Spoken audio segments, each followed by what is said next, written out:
We will wait till we get a quorum. Oh, okay. Good, nice to meet you. Yeah. Happy New Year. Happy New Year to you. Very good. Well, I'll give Teresa just a second to get pulled off and get settled. Welcome to all of you. Welcome to all of you who are in attendance here and all those online.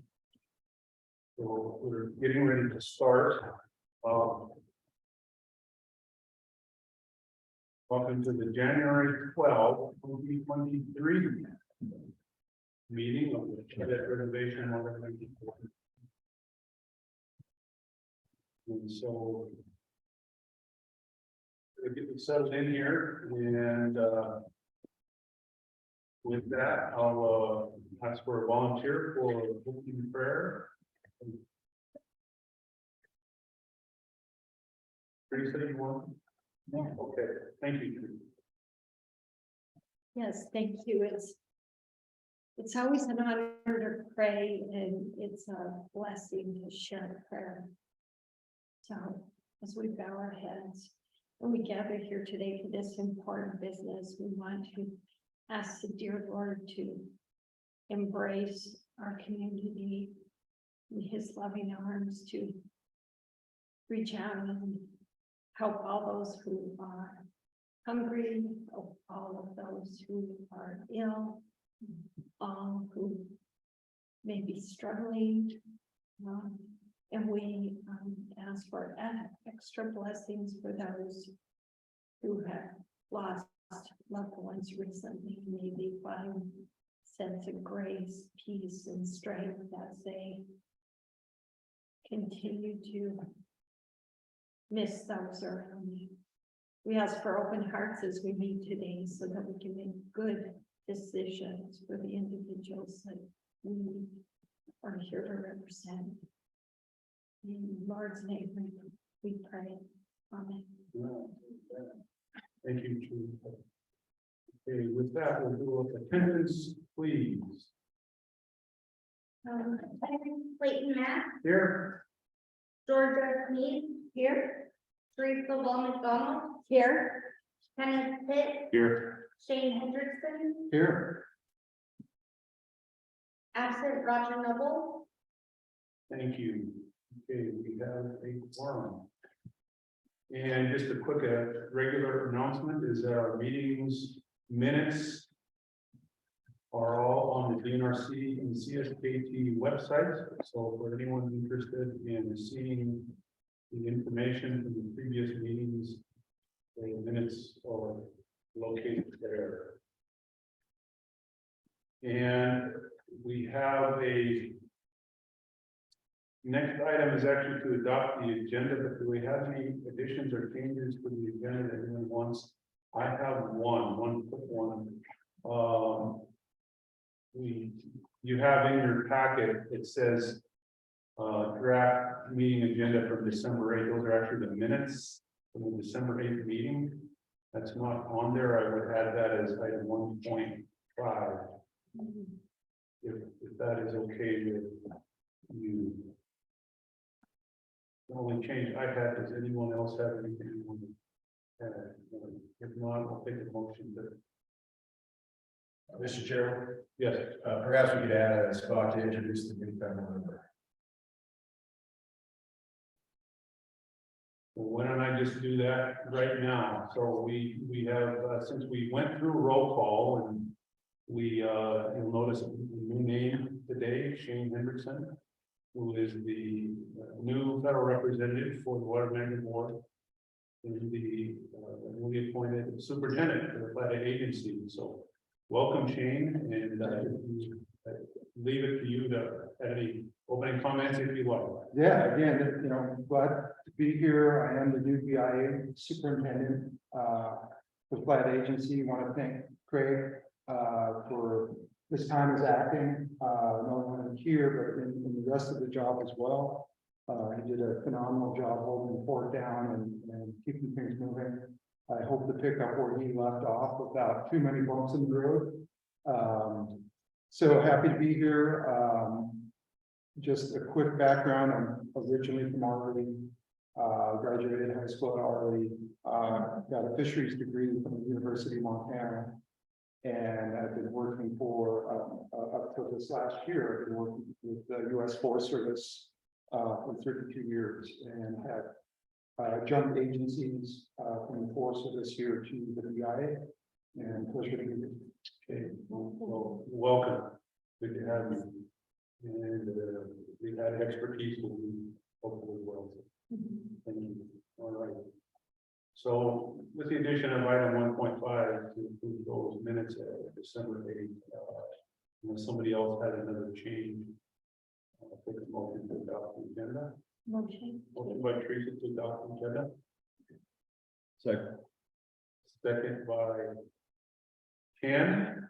All in favor, say aye. Aye. Right. All right, with that, then we have the 1.5 item, approved minutes of 12/8 of 22. So you have that in your packet.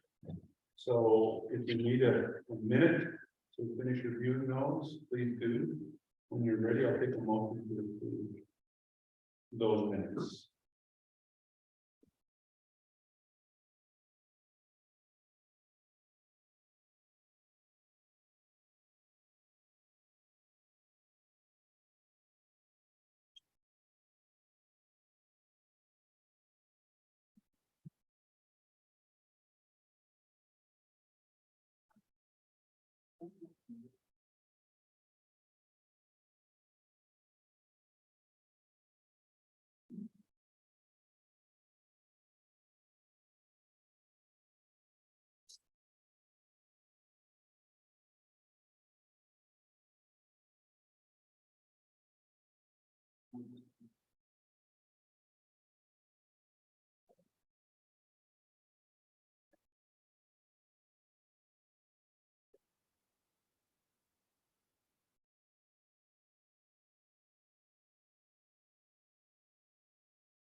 How are we doing?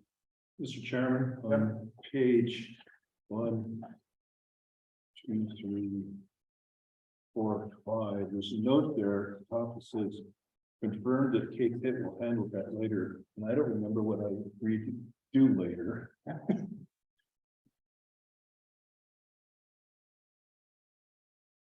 You remember?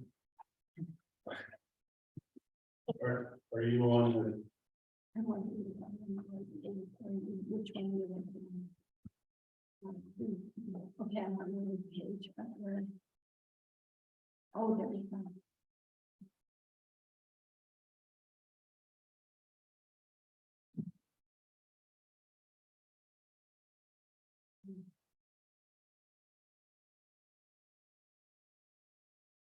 Oh, I don't know, we have to change the agenda, because we can leave it like it is, I just don't know what I'm supposed to be doing.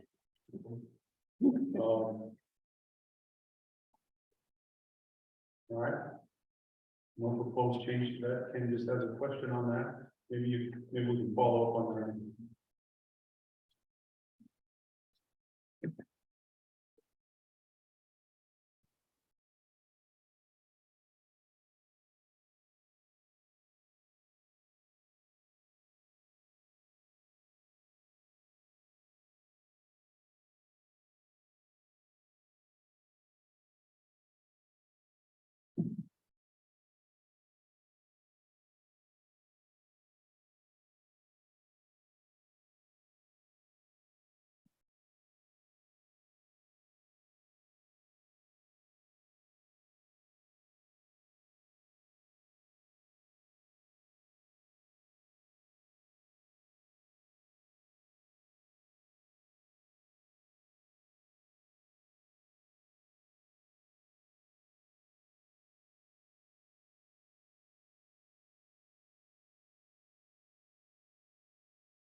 Any more comments or concerns on those minutes?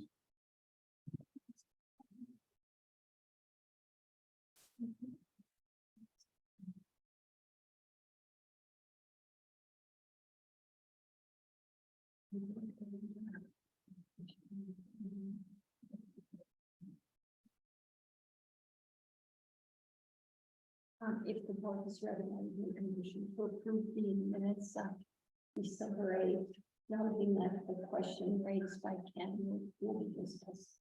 Okay, motion by Teresa with the follow-up to that. Motion by Teresa, I'll second that. second by Ken, all in favor, say aye. Aye. Okay. Thank you.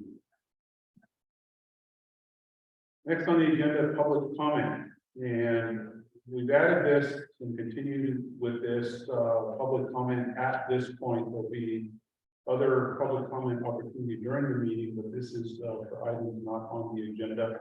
If there's, some public comment from a member of the public at this time, anybody in the audience has a public comment, please step forward. Anybody online, please indicate that you have a comment and we will open it up for your comment. If anyone online wants to make public comment, you can raise your hand and I'll make it able for you to speak.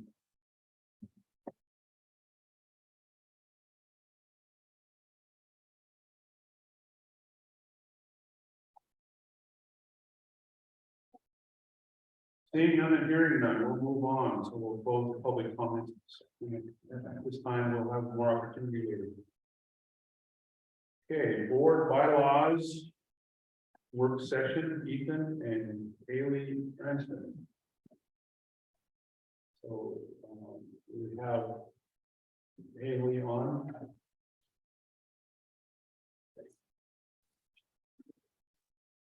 Mr. Chairman, board members, pleasure to see you today. Today I am really just providing you a liaison or coordination step here. I want you to understand that these are in fact your bylaws and you are in charge of drafting these. And I am nothing more than a conduit of your thoughts to get them onto paper. So please understand that as we move forward, and any of my suggestions, take those accordingly as only that suggestions. I'd like to offer a little bit of a context about the bylaws and what you see here in front of you. They are the product of your legal counsel and your engineer working together in a little bit of a back and forth way to provide this draft. We provided a draft that we knew would need your attention on specific matters, most of which the ones that I could identify that are the specific matters that I thought you should address are in orange. Doesn't mean that that is the extent of all of the specific matters. And so don't lean on my assumptions as a crutch there. Additionally, there was some interplay between some of the information that's in these bylaws and some of the information that was presented in a draft employee / board handbook that covered some administrative and other types of policies, combining board members and office staff. For organizational purposes, I am attempting to create policies that would be very specific to the office staff and would like to separate out any of the board's governance policies, anything that you feel like needs to be included for board operating clarifications. You'd like to see that go into these bylaws so that this is the governance of the board and its members. And then down the road, you'll have a separate set of policies that would govern myself and Office of the Engineer staff.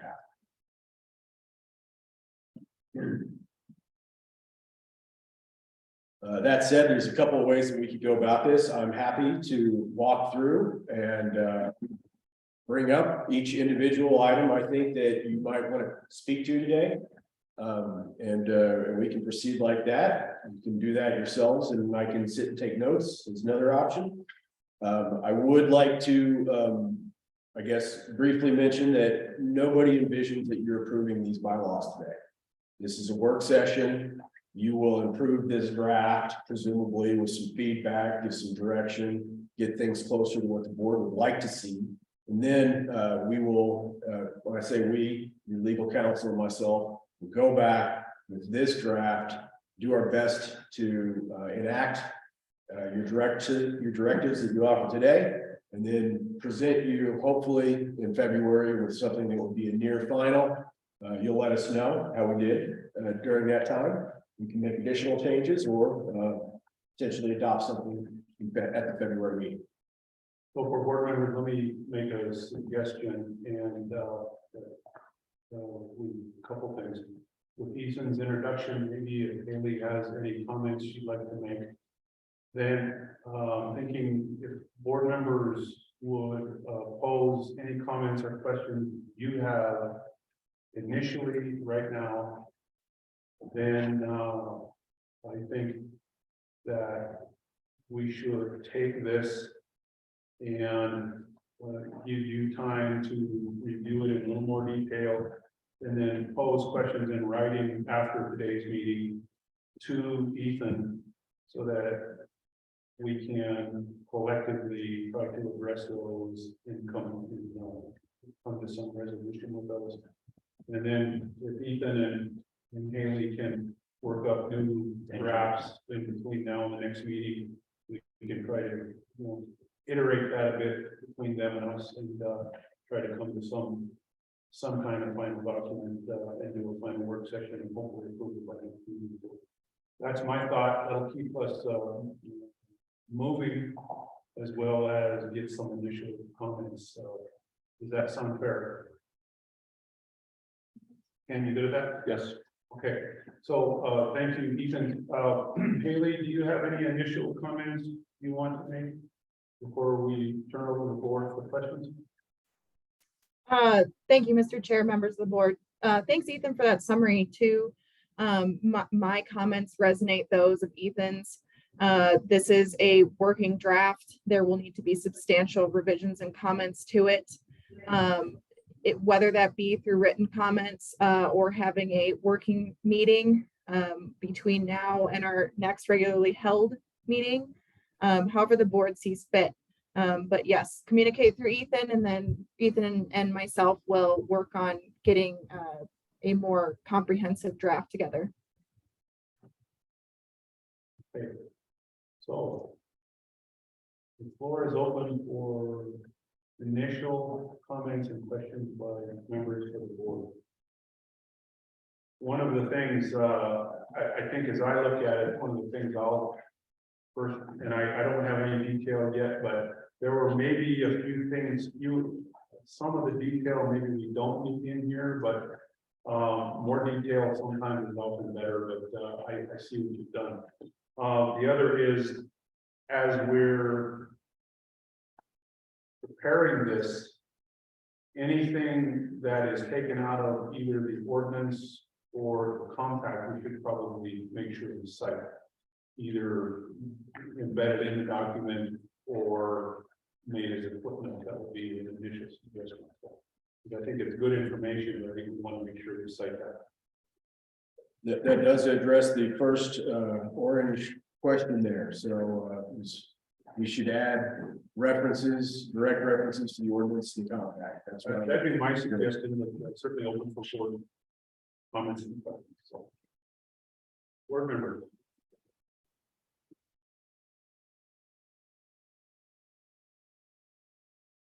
I know we just recently received this, so they probably haven't had a chance to study it in depth. I got a chance to look at it a little bit last year, so but the details will be something more.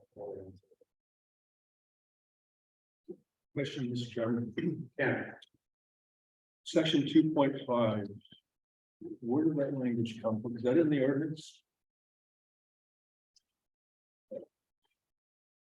Thank you, Vice Chairman. Section 2.5, the removal of board members was originated by legal counsel. They believe that most board bylaws do include provisions for removing a board member. Originally, the language was a majority vote. I modified it to be a unanimous vote of all of all members, excluding one that was potentially being removed. Then there are specific notes in here about whether or not there should be mandatory consultation with the appointing party. Maybe, that is in relation to which board member was appointed by which party. We have had some additional conversation about, yes, it's an odd thing to have to remove a board member. We don't anticipate this being used a lot, but if there was an issue of misconduct or poor performance, you might want to have something in here. There is nothing in the ordinance about removing a board member. So hope that answers questions. And if I could provide just a little bit more context to that too. Yes, If please. that's, okay, thank you. Ethan is correct. There is no provision that is specific to removal in the compact or in the ordinance. However, under the authority of the board does have authority to enact certain provisions that are necessary and proper to carry out its duties and responsibilities.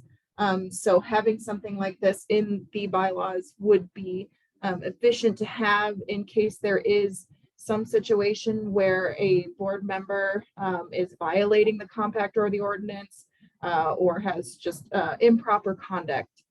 So that's where the genesis of this came from. Mr. Chairman, I have a comment. Comment, please. I think the removal provision within the bylaws is appropriate. I immediately would be thinking that the parties that appointed the members should be consulted. I certainly don't believe that I have the authority to overturn the government appointee or tribal council appointee. So that's my input. Consulted or advised that we've done it. So you're suggesting that it would be in consultation, getting their feedback before we took action. Yeah, that would be my preference, but I know that the majority of the board, that's a total board decision. I'm just declaring mine. The sort of on the heels of that, and I know Haley, you just mentioned a couple of things, but I would think if we keep this section in and to address issues of misconduct or poor performance, we should probably give some kind of definition to misconduct and poor performance so that we can have something to measure that against, so that it's not subjective, because otherwise it could become a matter of opinion rather than fact. Certainly, we had this note in here. I thought that might be something desired. What we could do is we could seek other bylaws and see what they've got listed. I've seen things like missing a certain number of meetings consecutively, or there's the more obvious things in misconduct, such as embezzlement or other things like that. But if anybody wants to point us in a direction, feel free to. Otherwise, if you'd like, we can develop a list of things that might be eligible. Mr. Chairman, I'm not real comfortable of sitting on this thing to the corporate performance, because when you set up lists, there's always one thing we miss. Always, how would you do it then? I'm not even How would sure. we, Here's my second thought. I'm a little hesitant on this because, as Teresa mentioned, the governor and the tribal council appoints members of the board. Where do we get the authority to get rid of somebody when the governor or tribal council is appointed? I would think I would be more comfortable if, instead of saying, and I'm just speaking off the top of my head yet, it's a little think about this. We would make a recommendation to the governor, the tribal council, that they terminate the board member. I look, just, Mr. Chairman, board members, since we're thinking off the top of their head, I'll bring up a couple of interesting things to think about. Number one, there's no provisions in the compact and ordinance for the appointing members to remain one of their appointees. Number two, there are provisions for the board members to create bylaws that will govern their operations. And presumably, since a lot of bylaws include removal, there is a little bit of a leg to stand on in terms of you have the authority to create bylaws. Your bylaws, they're not in direct opposition to anything that I know about offered in the ordinance or the compact. So that doesn't solve everything. I know we're off the top of our head here. So, But as an option, your suggestion though would be in the bylaws, we would adopt those bylaws and it's what we would do would be. I'm just thinking through that particular option, we would make that recommendation to the tribe or the state. so my concern with what was just said, and it's good points, is that there's two ways of exceeding your authority. One is you're flatly prohibited from exceeding your authority. The other way, the charter doesn't give you the authority. And I think we're in the latter part here where it specifically gives that authority.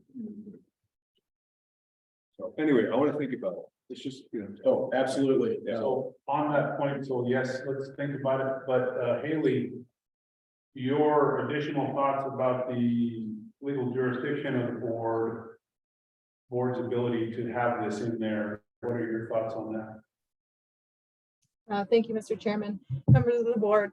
Yeah, like I stated before, this is wholly within the board's authority to put a provision in the bylaws such as this, with the compact and ordinance being silent on that as well. The board does have that authority. Like board member Wall McDonald mentioned, this was something that Ethan and I discussed in a little bit of detail, was involving the party responsible for appointing that member and then also filling that vacancy should be potentially involved in those conversations. So whether it was a state appointed board member, then that state representative would be involved in that removal process.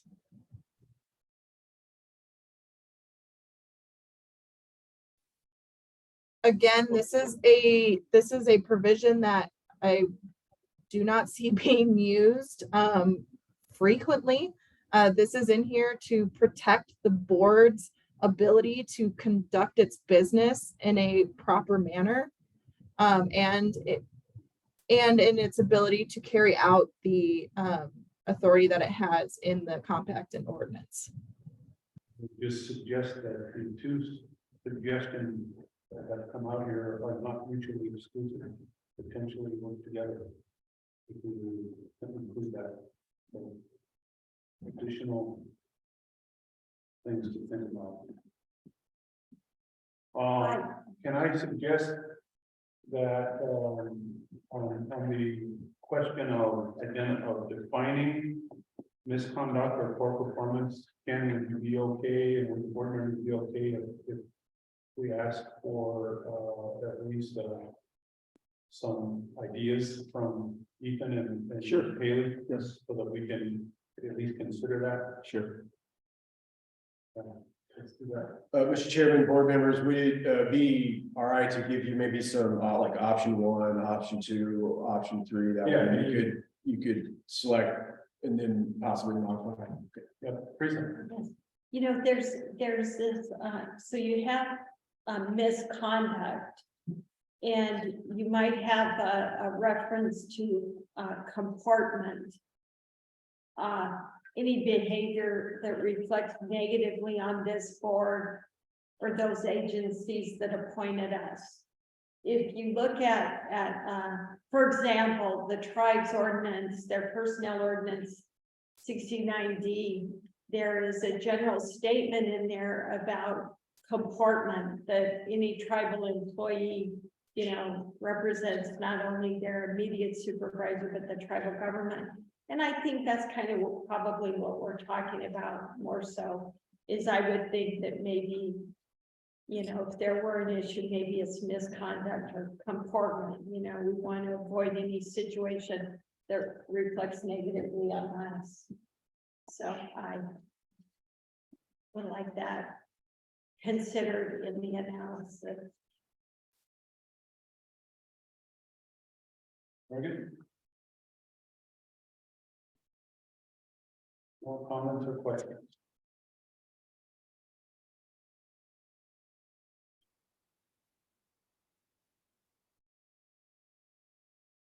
Mr. Chairman, may I go again? On Article 3. All these positions, chair, vice chair, treasurer, secretary, are they in the ordinance? Is this?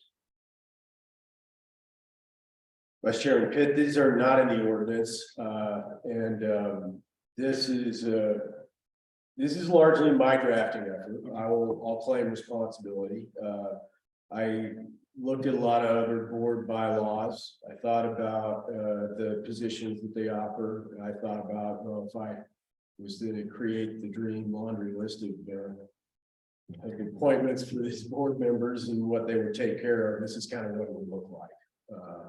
And part of it is to address things that I don't really feel like my office should address, such as board compensation, approvals or submissions for payment, other than like just a fully administrative assistance level.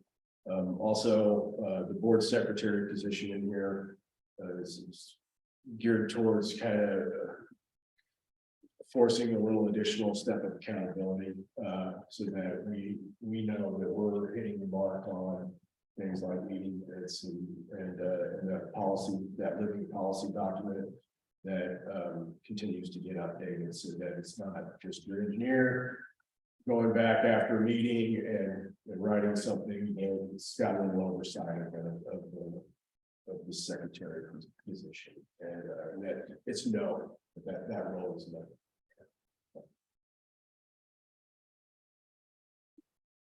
Mr. Chairman. Yeah, sure. Excuse me, sir. Going back to the Article 3, Section 3.1, with the issue raised by Ken with the number of board positions, you know, maybe I know that we're wordsmithing this, or that it's going to come back to us, but maybe the board may choose for instead of shall. Maybe it is optional at some point in the future, but I appreciate what Ethan said. That I appreciate that, and thank you for that input. Mr. Chairman, Yeah. the other boards I've worked with and helped put together bylaws, quite often secretary and treasurer are combined. That might just streamline it a bit. We'll do that.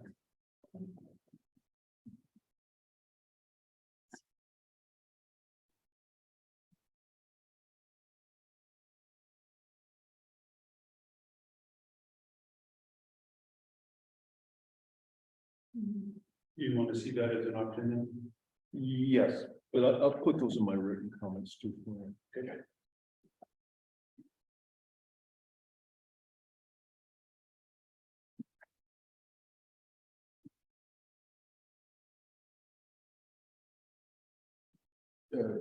Mr. Chairman, board members, you might want to note that if there are no volunteers for the position, back to the shall and may, that one will be selected by lottery according to this particular draft. So You need to draw straws. drawing straws, Okay. absent volunteers, yeah.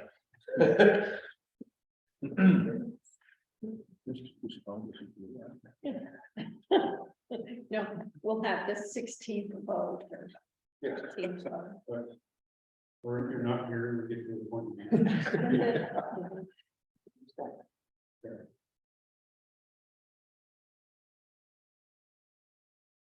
Well, what are you pointing Roger to? Roger. More comments?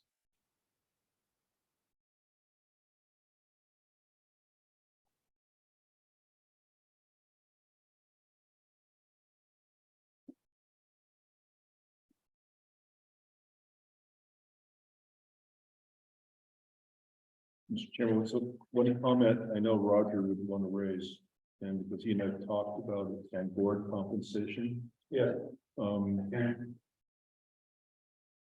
quite often, quite a bit of time is spent getting ready for board meetings. And Roger's thought is that board members should be compensated for that time spent getting ready for meetings. Understood. And I figured that would be, this would be a good topic for you to all discuss today. I did. We'll, Late in the game, but I have got some additional information prepared if the board members care. I did with staff help get a summary of the 2022 board member compensations and have copies if you would like to see that, a very basic table. sure. How about the rates? Yeah, nope, this is the total of compensation filings. And it's a little all over the place, so you know, mostly denote a lack of consistent approach on things, which is fine. But it is a significant amount of money.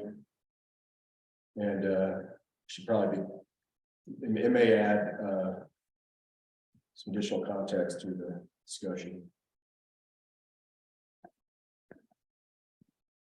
And just for reference, in my case, so what we know, that's by my choosing. At this point. And I will not be trying to go back and retract it. Mr. Chairman, board member, small point of clarification, you did approve a deadline for 2022 filings, so it's true, you won't be going back. There you have it.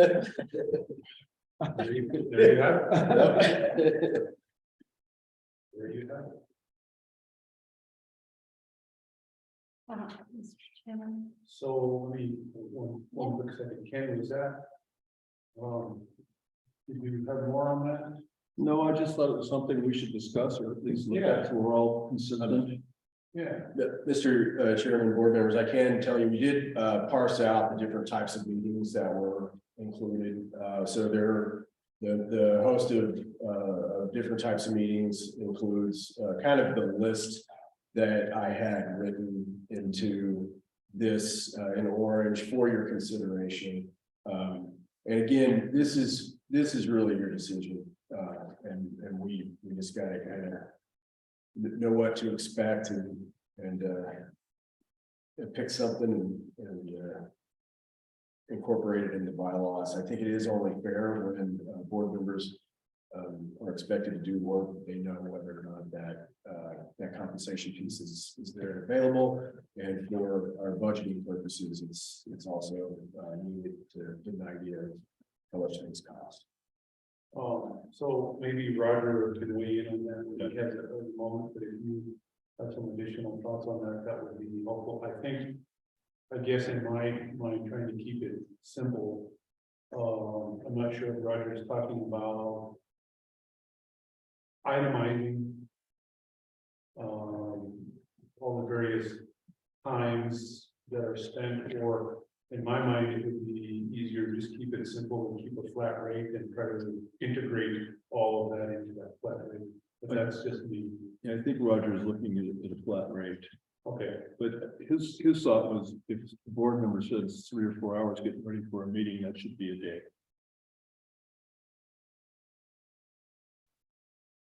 And I'm not saying it's good or bad, it's just what he's communicated to me. okay. So any more comments on that?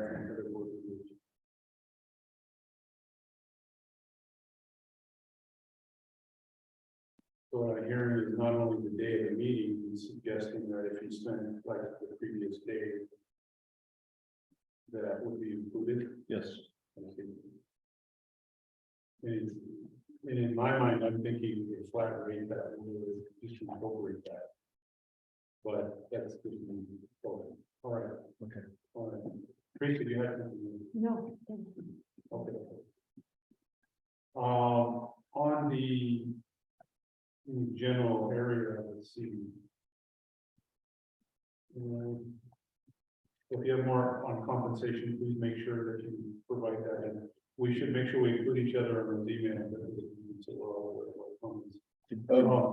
Sorry, Mr. Board, or Mr. Chairman, board members, you really need to just, absent noticed meeting, you really need to just send your comments to me. You Good reminder. know, we can have an additional workshop if needed, certainly, but that kind of group dialogue, we would need to notice. Good reminder. Thank you. Sorry to interject. Thank you. So Ethan, on Article 5, section. Mr. Chairman, one Yes. more thought on compensation. Yeah. On 4.3, I think we should really have hotel rates in there. Mr. Vice Chair, the lodging rates are down at the very bottom. They're limited to the government standard rates as defined by OPM. And they're not defined by OPM, which Roger corrected me. We use the state rates. So you want to use the state I rates? don't want to. I mean, we're using a federal mileage rate right now. Right, that's fine. So this, the federal, we can use the state. Well, I think it's something we need to discuss with Roger, because I was claiming the federal rate. He says, no, you can't do that. You've got to use the state rate. He may be suggesting that, so is that a policy question or a legal question? Because he may be suggesting that because you're state appointees. I think we need to decide what that's Yes. gonna mean for the board, Yeah. not as stated, because you're not state employees, you're appointees. Right. So maybe that's why he's suggesting, so and I don't know. Maybe he should address why he's thinking that. That would be helpful. Maybe you can give him a call and talk to him. Oh, absolutely. Certainly happy to do that. We can. But I would suggest that maybe we, in the interim, the iterations, maybe look at those options. So that everybody's aware of what those are. And if there's a legal reason for that, we should know. Because if there's a legal reason for that, there may be a reason for, say, for example, Teresa, and they have a different reason because we're going to try. I don't really want to get to that, hoping we can find a uniform rate that we can all use. Certainly, if it helps the board members, that we do have plans once our .gov goes through and we get that domain status to create identification cards for the board members to demonstrate, because when you do go to a hotel to book your own hotel room, you'll need to have some form of a government ID in order to obtain a government rate. Okay. Very good. Thank you. I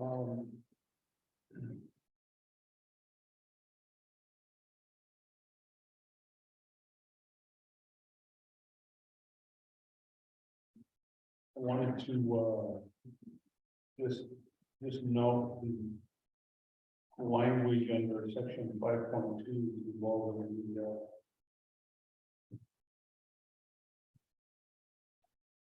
water engineer can enter into contracts agreements on behalf of the board or engineer up to $1,200. And so those rates in those two paragraphs.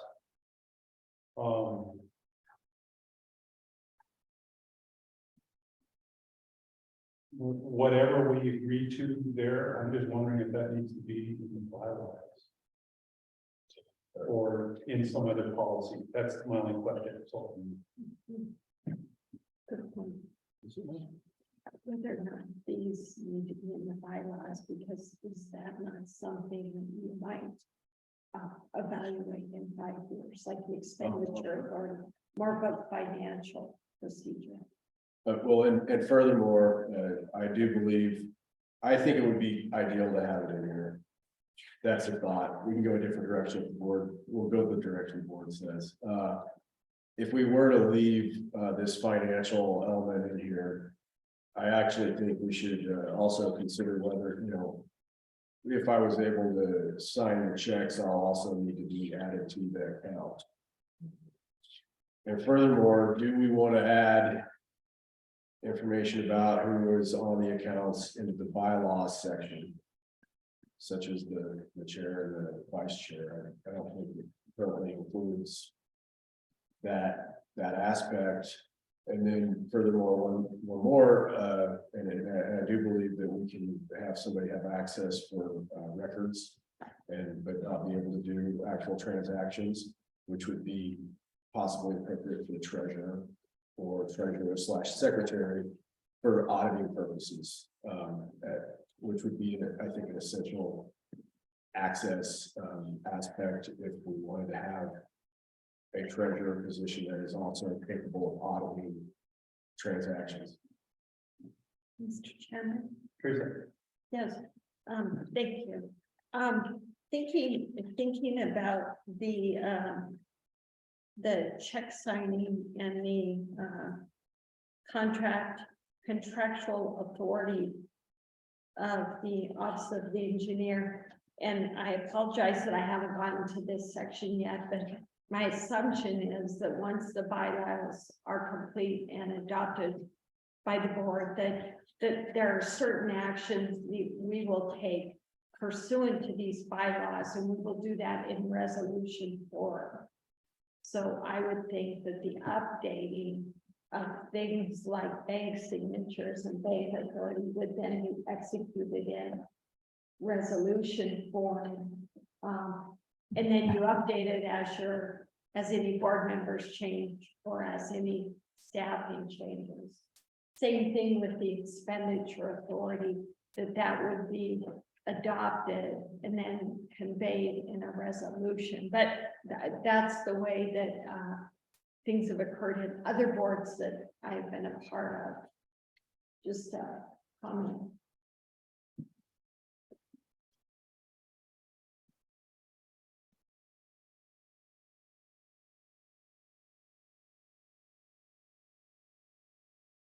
Is there a section on, I don't know if this is the appropriate place, the bylaws, that defines the purpose and use of resolutions? And if not, we should define that. Mr. Chairman, board members, we do not have a section on resolutions. And if that's being requested at this time, I'm certainly happy to see what we can come up with for you. I know that we've taken a lot of actions up till now, but as we continue to formalize this, these processes, I think it's probably not a bad idea to have that option in front of us. I mean, that's, I would think we agree, Ken, your thoughts? I agree. Roger?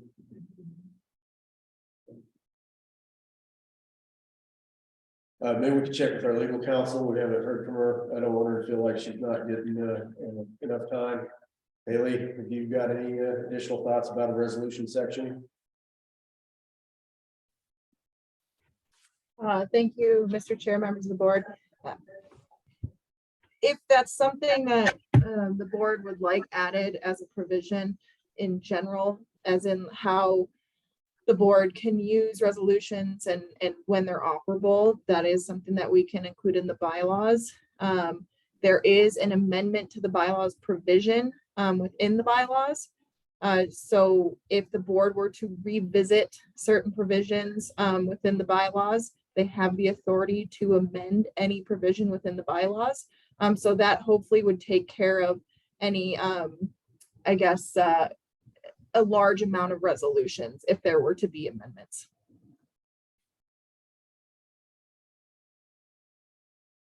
Mr. Chairman, Yes, yes, what I was thinking is that trying to find a balance here, where business operational needs or changes don't necessarily require an amendment of a bylaw. And then if you look at the potentially a section on resolutions, you could define when those resolutions were necessary.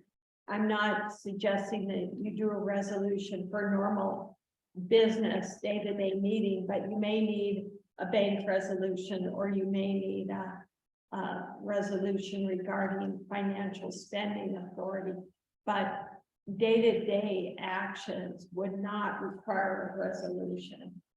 You know, so I was kind of trying to find the balance there, trying to get away from amending the bylaws too much, but also having the ability to do certain things where then the resolution stands for a certain period of time.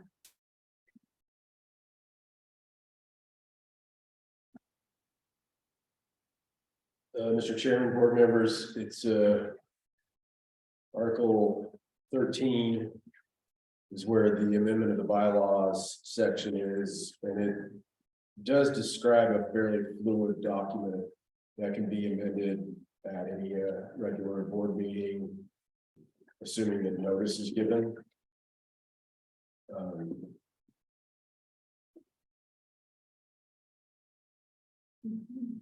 Which maybe that needs to be something less.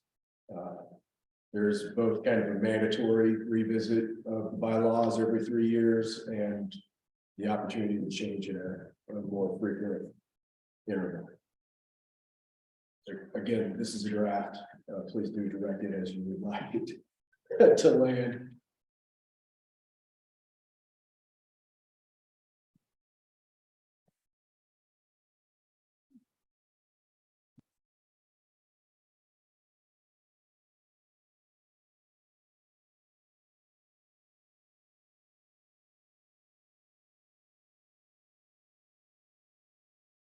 More on that, Teresa. Oh, no, thank you. I personally like the idea of incorporating resolutions into our operation. Precisely when and where and how we do that, I don't know yet, but I think I like that idea, especially on more formal items that maybe are a little bit outside of the policy that we've adopted. But yeah, that's a good idea.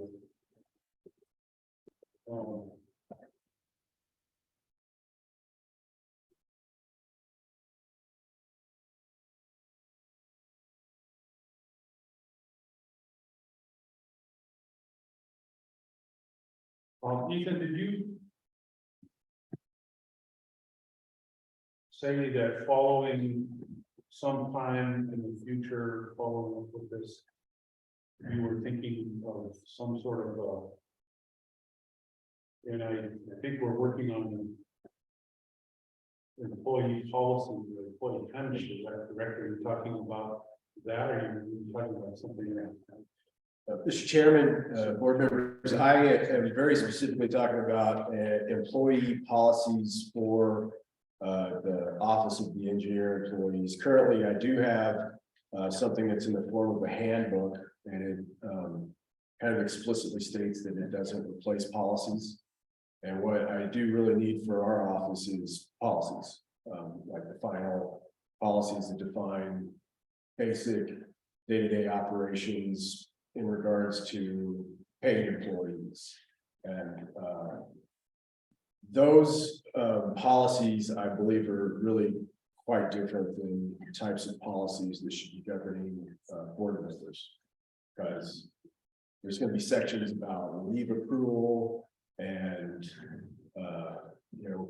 computer use in the office and things that are very relevant to day-to-day paid staff and very not relevant to appointed board members. Well, given that, I'm still in my mind thinking about this as a policy for the board.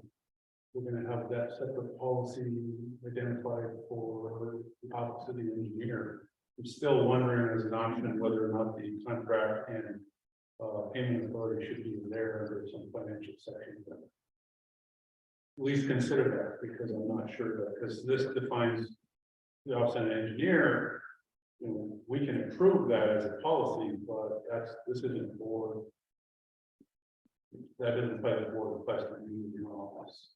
That's my only thinking. Yeah, Mr. Chairman, I have gone a little back and forth on it myself. I'm trying to figure out where policies, because I do have one foot more directly related over here in the board operations, and then another foot over in the office. In addition to spending authority, we do need to define how you remove the engineer and that process. So there's, just to let you know, I'm not only running things for removing board members. We do need to have an option for removing an engineer and what that procedure would look like. We can put that over in this other policy document, and I'm happy to shift that way. We could have a standalone fiscal policy. I will really yield to the board's preference. I would like to avoid having board member policies in office of the engineer integrated into our office of the engineer policies. And I think vice versa, so that's why I'm thinking that. So, Okay. Yep. so were you thinking that those kinds of policies would be separate from the employee? I keep calling it employee handbook, I think we were looking at the employee handbook. Well, I think after this conversation, I'm leaning towards taking this information out of the bylaws and putting it over in the office of the engineer operational policies. So maybe, and this is just another thought, just between now and the next meeting, or maybe by the next meeting, if we could, maybe one thing to do would be to take a look at sort of an outline form, the major headings of this policy, and then work up not the full language, but just the headings of what you might include in the other policies. We would kind of compare and make sure we're capturing them all. We don't have to approve them all at once, but I'm thinking that if we had that to look at, we'd say, all right, well, that's going to be here in this policy. These are board policies. This is what it looks like in office engineer policies. Then decide whether or not we include a financial policy in there or separate. But if I'm making sense, that's what I'm thinking. I'd like to see it. If you'd like to see it, I'm going to provide it. Does that make sense to other board members?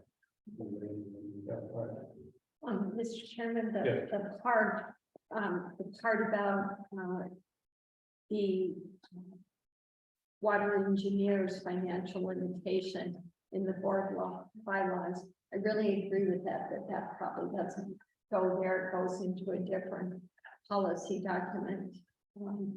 And then moving on to section 6.1 with conflicts of interest. So a board member shall disclose the fact to the board at the time of board action and abstain from the board action. I do like that in these bylaws, but I've also been participant in other boards where during the call to order or kind of the opening section of the meeting, we always have a reminder of conflict of interest. So it is on the, it is straight in front of us as part of the draft meeting agenda. Reminder that we do have a policy on conflict of interest. If any board member sees a potential conflict from the agenda, disclose it. So it's kind of up in front. But that's just a suggestion. And I would not be opposed to that. Where the board members would like to see that, and certainly start exploring that as an option for the future. Agenda that we probably want to adopt this policy, adopt the language of the policy first, and then start adding it to the agenda after. Super. Something like that. Thank you. Let's keep that in mind.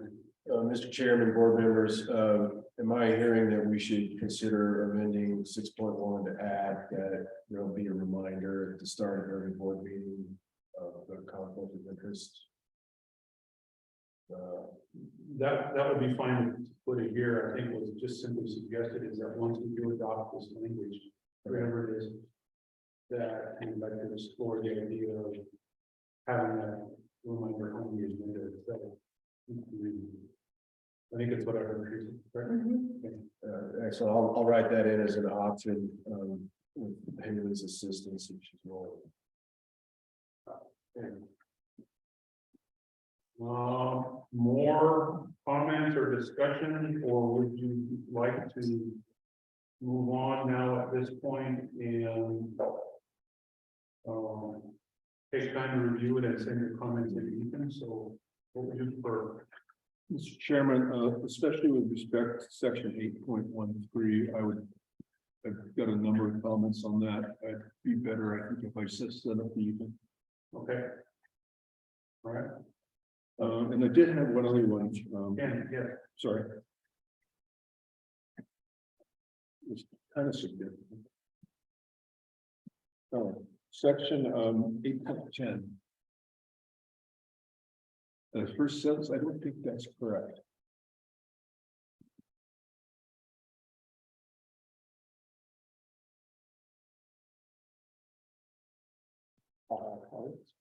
Pardon? The first sentence, you were saying? Yeah, the first sentence of 8.10, it's 4, and this is a 4.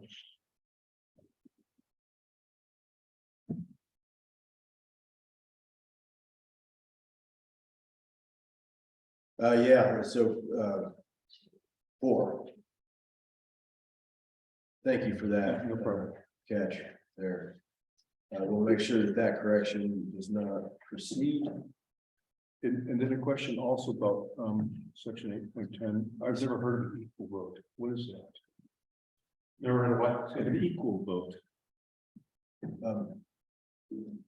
Mr. Chairman, board members, I'd like to move this to Haley. I think this is her section. And Haley, could you help?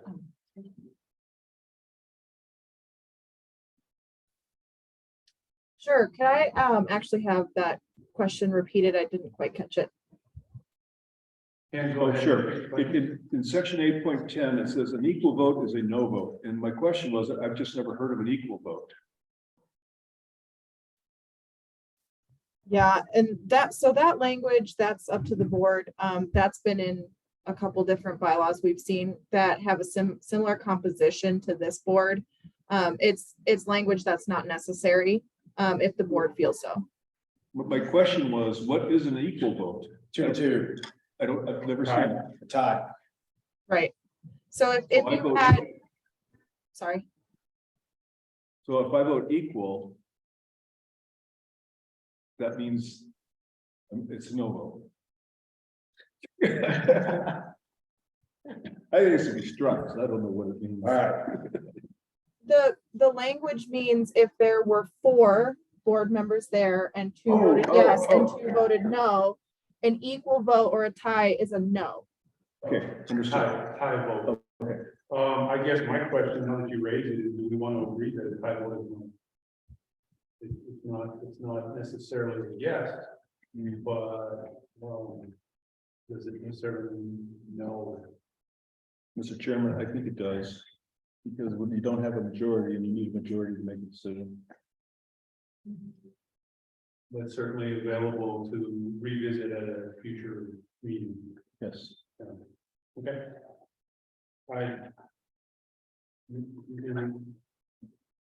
Would you be suggesting different language than equal vote? Well, Mr. Chairman, now that I know what it means, it's very clear. So Haley, I hear what you had to say about the language, but I'm curious why you went with equal vote as opposed to tie vote. Mr. Chairman, that is language that's been used throughout a whole bunch of different bylaws that we've looked through when drafting this initial draft.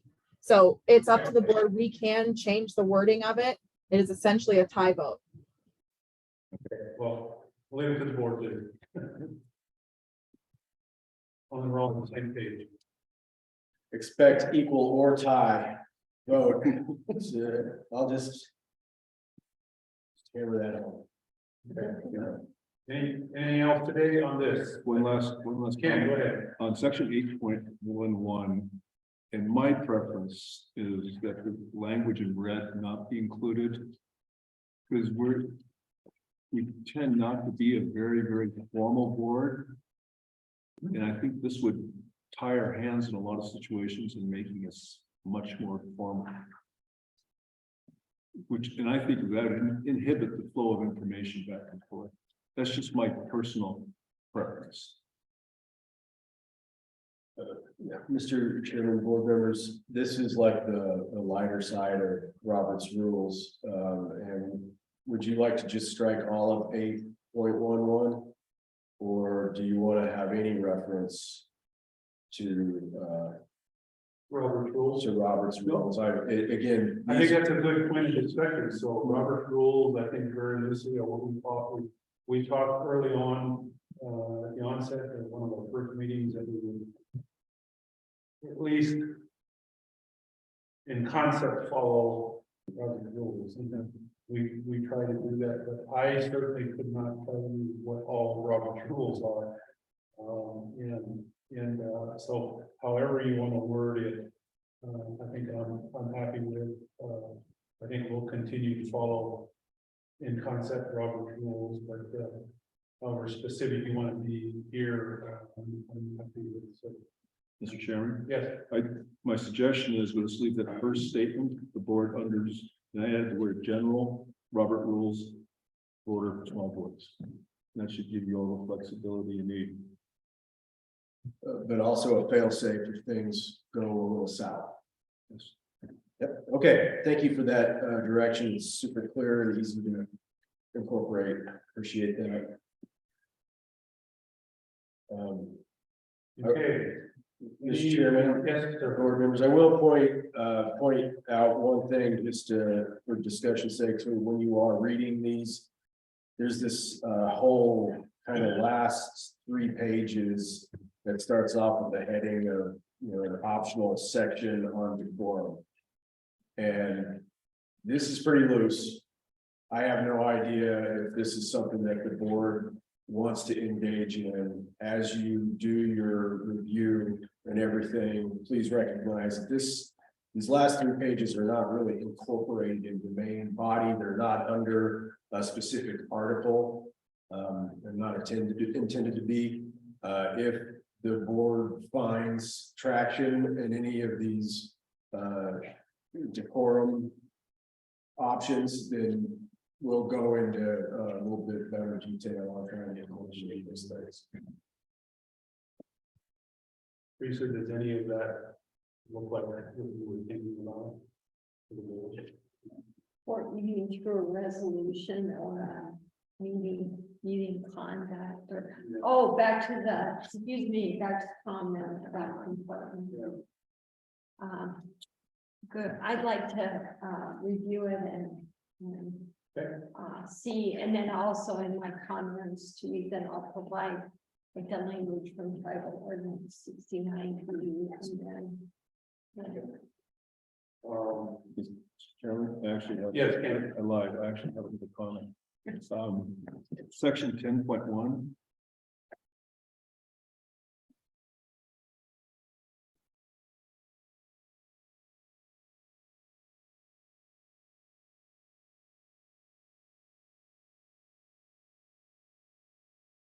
Mr. Vice Chair. Okay, it says indemnification of board members. I think that should be immunity of board members.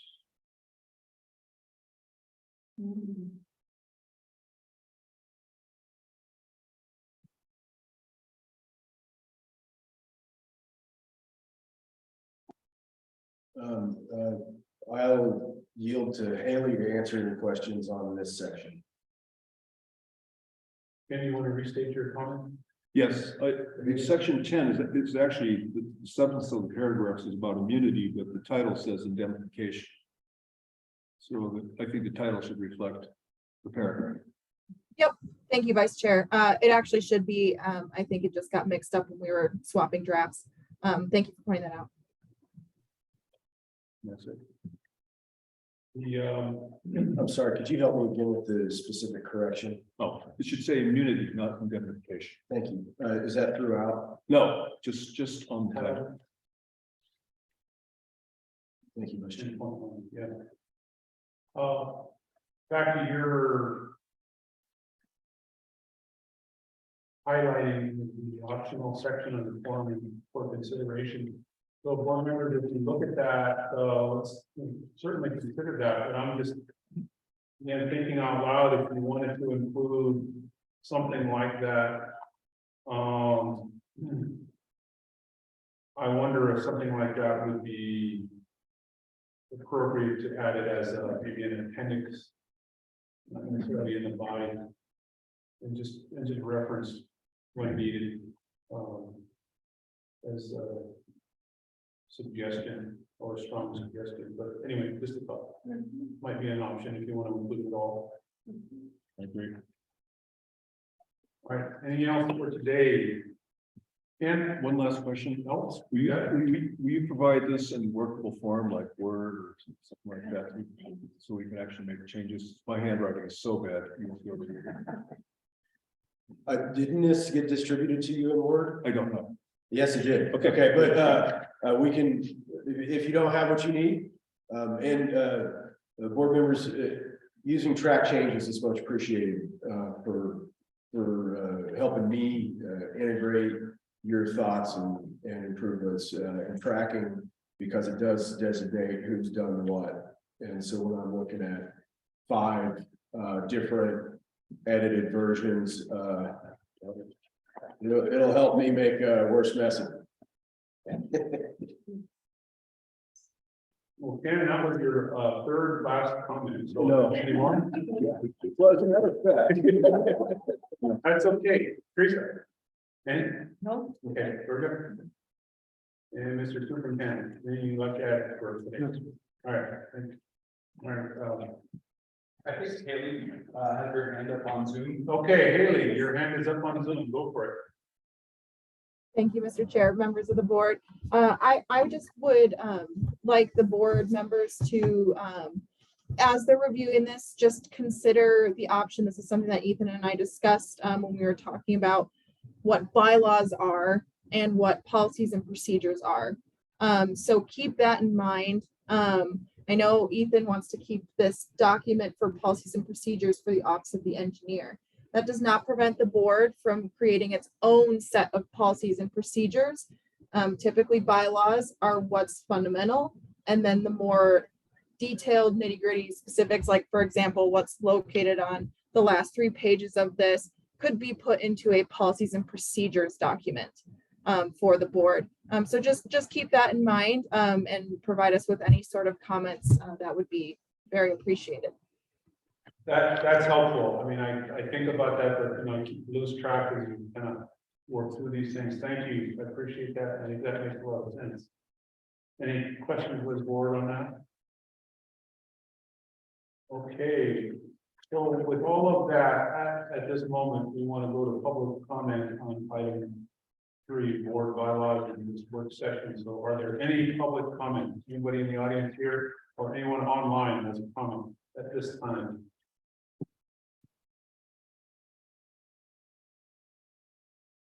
Melissa has her hand up. Melissa?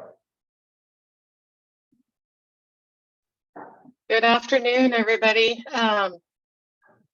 And thank you for the opportunity to comment on the bylaws. I have just a few, and I'll follow up with Ethan with some more specific ones. I too have concerns about section 2.5 and the removal of board members and how that interacts or interplays with the appointment power exercised by both the governor's office and the tribal council. I talked to Ethan a little bit about that yesterday, but I also have similar concerns to those raised by board member Pitt and board member Teresa Wall McDonald. I will get those to you in writing as well, but I think some form of consultation and or revision of that provision to be more of a recommendation to the appointing body or appointing entity for removal would be preferable in at least as I've only had a couple of days to look at that, that's my initial reaction. Couple of other things I wanted to mention, board compensation. I know you guys are talking about that, is specifically set out in the compact at Article 4, big I, little 2, and little h, which says that board compensation and reimbursement for expenses for attendees at board meetings shall be fixed by the state and the tribal council for the board members appointed by the same.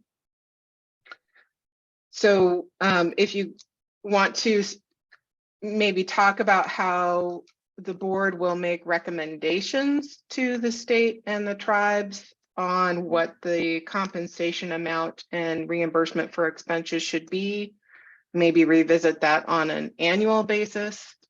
But I just wanted to draw that to the board's attention, is that the compensation for board members and reimbursement for expenses actually gets fixed by the state and the tribes.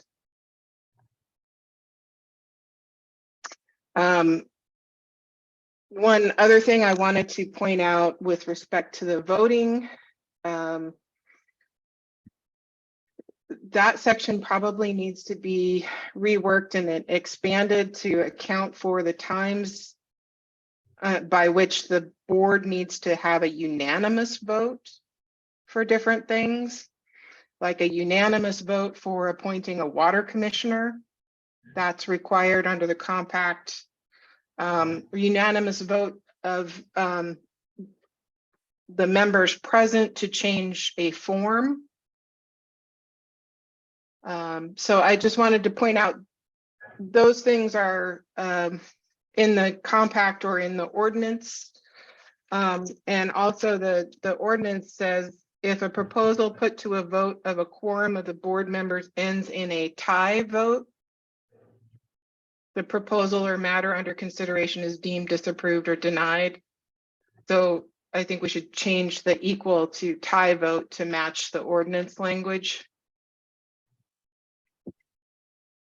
Those are just a few of the things that I pulled out as you guys were talking. Like I said, I'll get more specific, I think, comments to Ethan, but I just wanted to offer those to the board right now. Mr. Chairman, yes. Thank you. Yes, let's go ahead and do that. We're in the comments section, so at this point, we Melissa, don't want to go too far this is without Ken. that. Go ahead, Ken. When you said the compensation has to be determined by the state and the tribal council, you mean independently, not together as one body. Well, that's how it's written in the compact, is that the state would set the compensation and expenses for its appointed members, and the tribal council would set the expenses for the reimbursement and compensation for its appointed members. And then for the fifth member, it's supposed to be set jointly by the state and the tribes. For the board's benefit, what the state and the tribes have done, and Arnie was on, but I think he just cut off.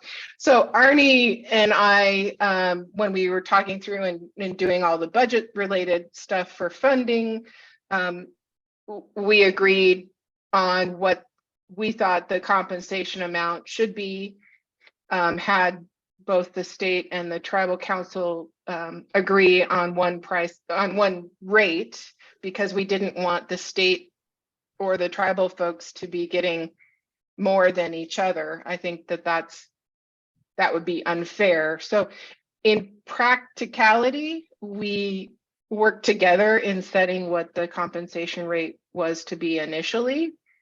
And I know when we upped the mileage rate to the IRS mileage rate, that was something that Arnie and I discussed and that the state and the tribes agreed to as well. So I guess when it comes to the compensation section, I would just recommend that you guys think about revisiting, maybe making a recommendation to the state and the tribes on what that compensation should be. Maybe you revisit that annually or every 2 years. That might coincide with the biennial budget request that the state has to do to the legislature, but something that would be like a request to the state and the tribes for increasing the compensation and the expenses. And you could make a recommendation to the state and the tribes that either they follow the federal reimbursement rates or the state reimbursement rates or some combination thereof, whatever the board wants to recommend. And then the state and the tribes can consider that. But I just wanted to draw your attention to that in the compact. Thank you. Ethan, have you got any, have all those ones?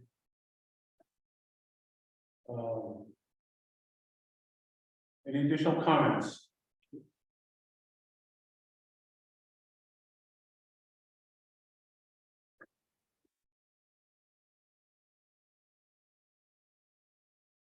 Okay, hearing none, we'll close that public comment section, and then at this point,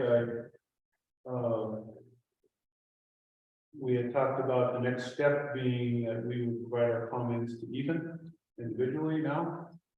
So please do that in writing, and then we will see a new iteration of this before the next meeting. And we will go from there. I think this now. Thank you for your work, Ethan and Haley. Okay. Move on to item number 4, draft form 60 DFD. Ethan. Mr. Chairman, board members. Thank goodness we're talking about water rights again. Before you have a draft form. It's been much talked about as a need. This is the third part of a domestic allowance application that we had not developed as of yet, and had already taken care of an individual domestic allowance and shared domestic allowance. Those had annual volume limits of up to 2.4 acre feet per year. This is the third option of a domestic allowance that's offered under that section of the ordinance, called a development domestic allowance. Today's form is presented with the intention of having a draft form that will be open for between now and the next board meeting for public comment. And that's particular because we do believe that developers and other interested parties that we've talked to may have interest in commenting on this application form, and that the time frame, although we did meet, for presenting at this meeting, we did not think that was adequate given the magnitude impact of this to certain members, water users of the reservation. So that is what we, at least I endorse at this time, is to leave this draft open for that extended period, and then look to a February meeting where you would have a draft with some summaries of any comments that were received, along with this is a part A. You'll remember that development, or excuse me, all the domestic allowances require first approval to construct, and then the second phase, which is notice that you have finished your construction, you put the water up and you're using it. And part A gets you just that ability to put your well in. Part B gets you the water right. And so until we get any possible meaningful changes for part A, we would in fact like to just hold off on part B, get part A situated. Nobody can file both A and B at the same time anyway. So that does provide a sufficient ability to help water users. There are quite a number on our spreadsheet who've requested this form be completed. It is meaningful to a lot of folks who've been held up with their DEQ subdivision permits because they do not have any kind of documentation that they're authorized to develop their water the way that they propose to. This does resolve that. That said, you'll see some differences in this particular arrangement as compared to the individual and the shared arrangements. Obviously, I mentioned already the annual volume is higher. And this particular type of water use does, unlike the individual and the shared, does require water measurement. And so if an applicant would like to hook up multiple, more than 4 homes and develop this kind of development, domestic allowance, then they will need to measure their annual volume and report that to this office and demonstrate that their use is less than 10 acre feet or less. Additionally, this type of an allowance does allow for multiple wells to be drilled for the total 10 acre foot use. The number of wells cannot exceed the number of homes or individual homes or businesses. So you can't have 4 individual homes and businesses and put 5 wells in. Most you would be able to do is 4, and they need to be hooked in 1 to each, not 2 over here and 1 and then shared. So that kind of arrangement is clearly spelled out in the ordinance. They do have a lawn and garden acreage limitation of no more than 0.25 acres of lawn and garden for each home or business within the development. So that's a little different number than your individual domestic allowance, which includes up to 0.7 acre lawn and garden uses. The form itself, you'll notice it has it's got a little bit more complexity. It's built out for the option of multiple wells and multiple places of use. Generally, I don't think there's a whole lot of surprises in this draft form. But we do, need to discuss something that I have put on the agenda. You know that I've been talking about water use standards and how to deal with water use standards in relation to our domestic allowances. And today I do have a discussion with the recommendation on what we think is the best based on the kind of technical work that we did, looking at our options, trying to figure out what really makes sense. That said, I'm happy to discuss the draft. I can move into the discussion of the water use standards. I can sit down and let the board do its own thing. Yeah, let's see. Thank you, Ethan. Let's start with the draft, which I am looking at. I see the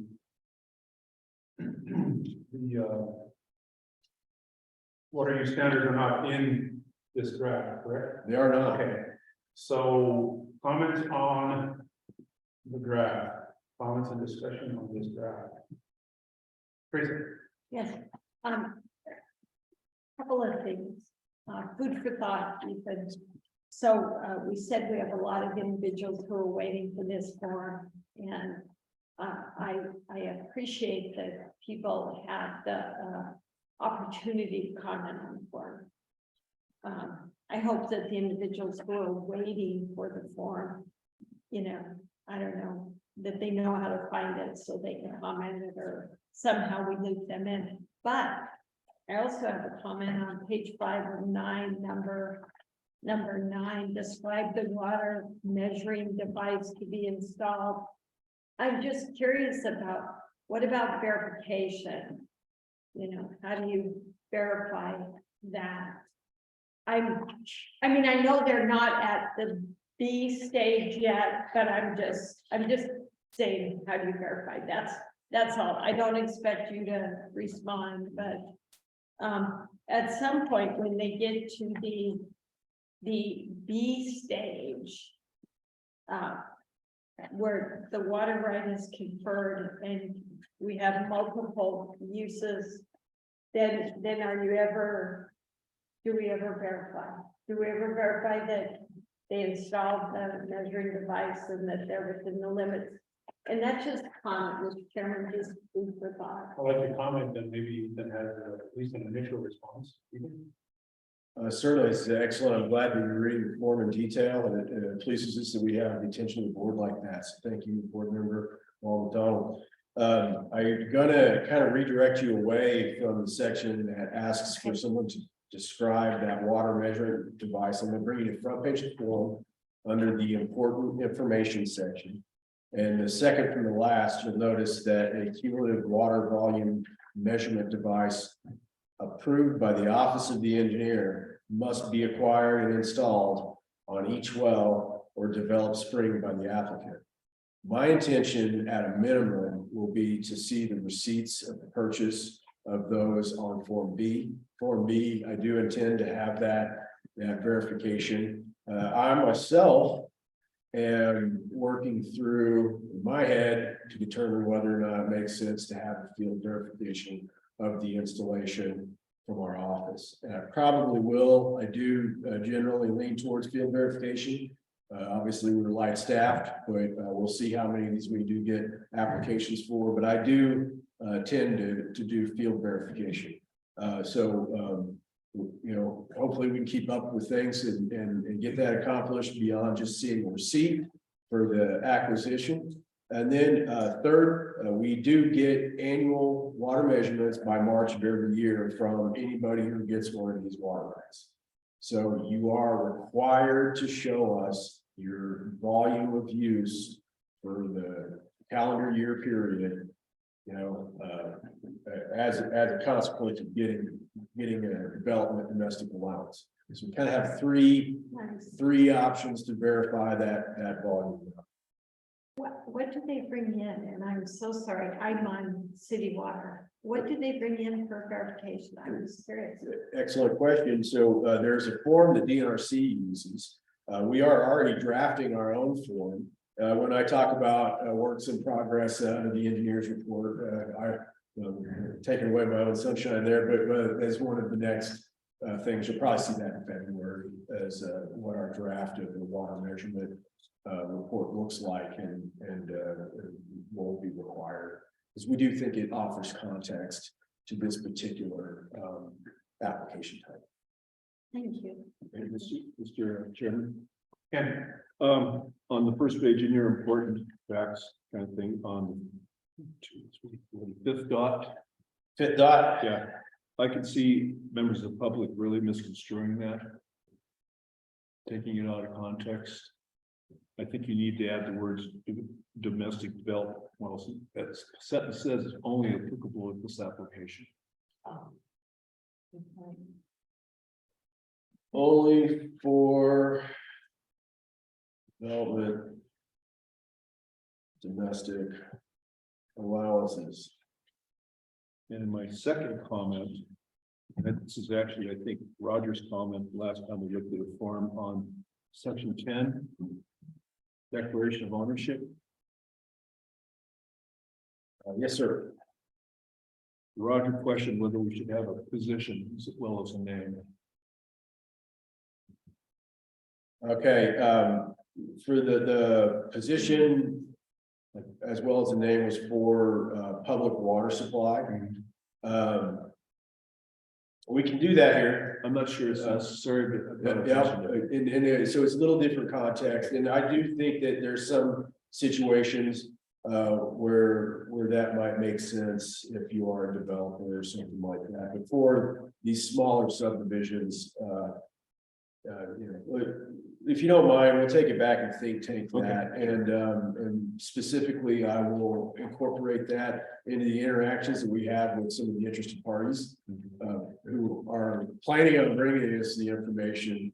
We'll see what kind of titles, position, information they might have. If that works, we can explore that a little bit. Question. Yes, you can. I have a two-part question. I think the first part would fall under request for education by you to me. So on page 7, section 2, part it described the proposed development as completing 4 or more buildings. Am I correct in understanding that the limitation on that number above more, that would be constrained by the 10-acre fees, correct? That is correct. Okay. My second part then would be the word building itself, only in the sense that there are, there's a lot of dialogue occurring in several municipalities in western Montana right now. Kalispell, Whitefish, Missoula, even Polson has begun discussing the idea of tiny homes to address the housing shortage that we have. Does building mean a certain square footage, and does the word building constrain us to square footage in the event that tiny home developments or something like that? I don't know if we want to use that word, or different municipalities are addressing it in different ways. Does the word building have a legal meaning square footage wise? I believe that there's a little bit of a definition in the ordinance, but it doesn't offer, I think, what you're getting at. And that, and this is sort of a segue, you know, into what I need to talk to you about with the water use standards. Because you could have a little tiny house that uses a lot of water.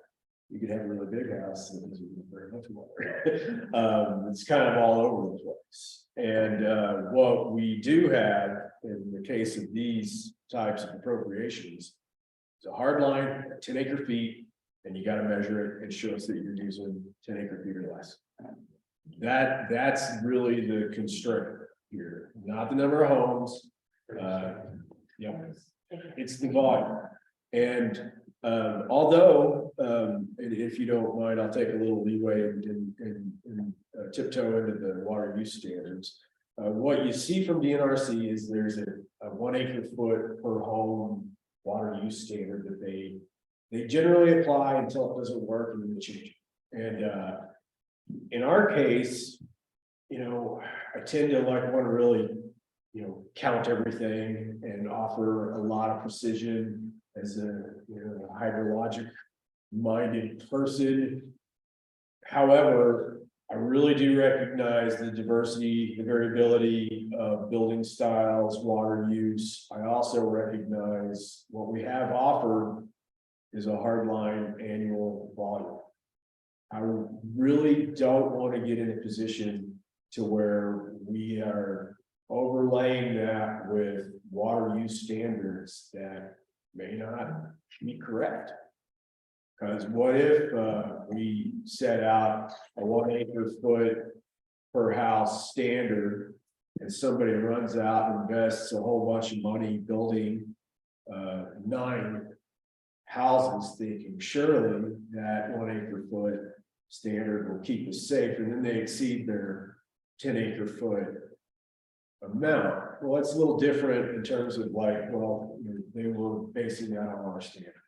And now we don't have standards, we can let them determine their own water use. And what we really are doing is at the end of everything saying, you need to be right. You're going to make a development. You need to know what you need to speculate on what your water use is going to be. All we're going to really offer is that we're going to look at your annual use, and it needs to be less than this amount. It needs to comply. And that way we can kind of walk away from trying to govern, trying to offer a level of certainty that may not be there in the water use standards realm. So that is the main pitch that I had, is that, and you'll notice that when we first started talking about this, I had explained it to this board that we really needed the water use standards.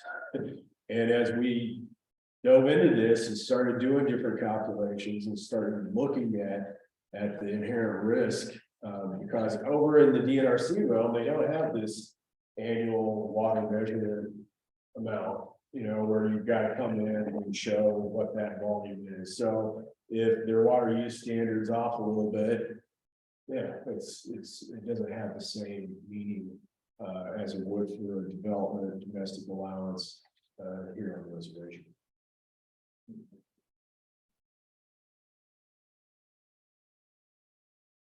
Any other comments on the form, draft form at this time? You want to move into discussion of water use standards? Somebody have a comment? No, The water use standards? Well, I certainly took the bulk of the discussion off the table already and explained what I thought about the water use standards for the individual houses, but it does also have an additional ramification that I think folks need to be aware of. Typically what happens over at the NRC, when somebody develops one of these exceptions to a permit for their domestic use, the uses go through this kind of categorical formula for calculating out what the predicted annual volume is. It takes that 1 acre foot for the house, it adds on to it X acre feet per acre for lawn and garden. It's got rates, general rates for hay irrigation, because that's allowed on some of these off reservation exceptions to a permit, so on and so forth. And what it results in is a calculation for an annual volume for the water right. So a piece of paper gets a number that's put on there based on this calculation. Each of the individual purposes underneath the main maximum volume have got, the house 1 acre foot. Each one of those are kind of listed out. For our intents and purposes, for domestic allowances for going unit, this does not apply to registrations of existing uses, which were uses that predated the effective date of the compact, because those are already over and doing it the state system, right? This is just for these new ones, but we will, I'm interested in the issuance of these being an amount that for an individual or shared domestic allowance, it would be an amount not to exceed 2.4 acre feet. That's it. For one of these that is a development domestic allowance, it'll be for an amount not to exceed 10 acre feet per year. And then it will also have a positive measurement requirement for both measuring and reporting. So it's a little different, but that difference, and you could think, well, that's less regulation. Well, it's the regulatory aspect happens in that maximum acreages for lawn and garden, and it happens in the measurement for the development of domestic allowances. So you already have the other pieces that are tangible things that you go out. If you wanted to find out, well, is this individual is this individual domestic allowance in violation because their neighbor files a complaint with the office? We got to go maybe take a look at it. Anywhere else, there's not much I can measure other than what the acreage is that they're irrigating through their well. That I can measure. I can get a little wheel tape and go out and figure out what the area is, and then we can find out, well, are they in the perimeters? Most everywhere else in the state, you don't even have quite as much of that type of tight knit ability to ensure compliance. So that's it. It really comes down to this annual volume of what it's going to look like on these exceptions to a permit, and they are going to be not to exceed amount. is this a proposal, Mr. Chairman? Yeah. Is this a proposal you could give it to us somewhat more concretely, like? I absolutely can. Okay, I think that would be very helpful, at least for me. Certainly. Yes. Is there any thought on the developer using storage? That they would use their, or an individual would use their allotted annual cap, but maybe they're not using it all. So they put it in the cistern or storage device. Are there folks interested in doing that, or do you know of that issue that So where you would measure it would become important. Certainly, and so people are interested in it for sure. They want to store the water always. In these particular exceptions to the permit, there is a clear no-go on ponds, pits, and reservoirs. Cisterns tend to be a little bit more limited by just the practicality of having an enclosed tank. And you usually don't see, I mean, like, I'm sure as soon as I say that, somebody can get a really big tank, but you usually don't, it's not typically a huge problem. Plus, storage itself isn't an allowed benefit for these types of uses. They're really, you're limited to your lawn and garden and your domestic. So if you have a big tank of water, what are you doing with it? And it's probably not going to fit under this type of an exception to a permit. And now you go over into some of the other kinds of appropriations that will ultimately start to develop here, get new application forms for actual permits. That's going to be something people are going to very much look to, because they're going to struggle, as they do anywhere else in the state, with, not everywhere, but a lot of places in the state, with physical and legal availability during dry periods. And you're going to see people trying to come up with storage options so that they don't adversely impact adjacent water users. But for this particular exception, it's not really practical, because there's not anything you can do with the water beyond this domestic. Well, it's still type of use, so whether you store it or not, you don't get so much. Right. per year. Yeah, and so once you get into the 10-acre-foot amounts, even if they were storing it, they're still gonna have to show us that it's 10 acre-feet or less. So I hope that helps.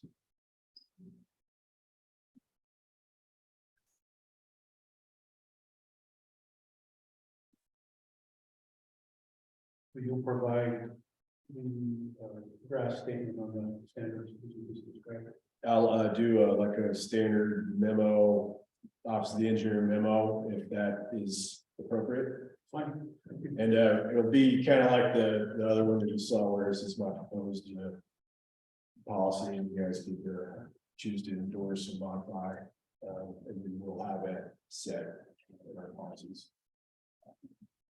Any other from board members? Nope. Okay, we're on to public comment again. So any member of the audience have public comment, please step up. If you have a comment, please, you had your hand up, come on up to the podium, state your name and give us your comment, please. Thank you for the opportunity. I don't issue your job. Thanks for hearing me. My name is Mark Karsten. I'm a local surveyor. I've got probably somewhere around 125 lots that are standstill, either DEQ, waiting for comment, or in the pipeline. So it's very exciting for me to hear that we're getting to the point where we could maybe start to move some of these forward. I'd like to comment briefly about a couple of things. The one that I heard was on the system, and it hits home to me because I'm developing a plan now for an RV park that's going to use probably around 8,000 gallons a day usage. If I calculate it against the DEQ average, which is what I've had to work with, we're going to be probably putting in some large storage so we can mellow out the peak load of the usage. And it also factors into fire control. So our cisterns will be available to local fire departments for fill. Does that come out of the allocation that the developer would get? It's benefits the whole community, basically. It's just not his benefit. Curious about that. I would like to, if it's possible, get a copy of this new form that we're discussing today. I'm not even on anybody's Christmas card list, so I'm not getting much mail. Another question that I have is I have a number of divisions that have existing wells And they did not all obtain DNRC water rights in the past. Some of these wells have been used for 20 and 30 years. And the divisions are not creating any additional use on the water aquifer. But I can't forward these projects through DEQ because the EQ wants comment from this board.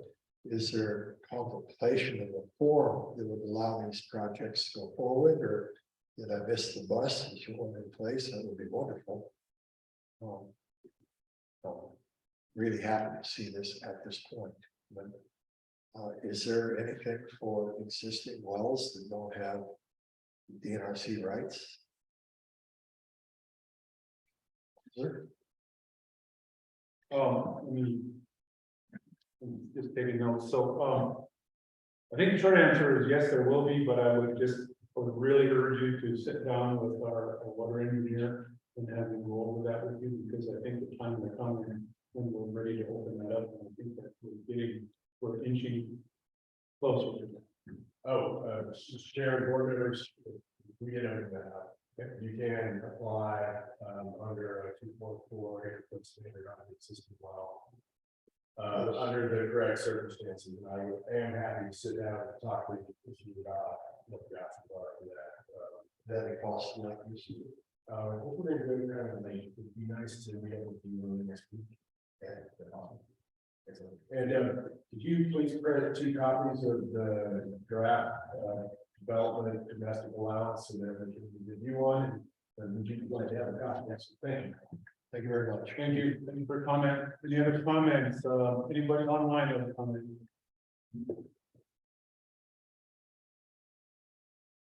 Kelly has her hand up. Kelly has her hand up. Okay, Haley? Yeah, thank you. Just a quick suggested word change on page 5. Actually, under that section 9, I believe it should say device, not devise.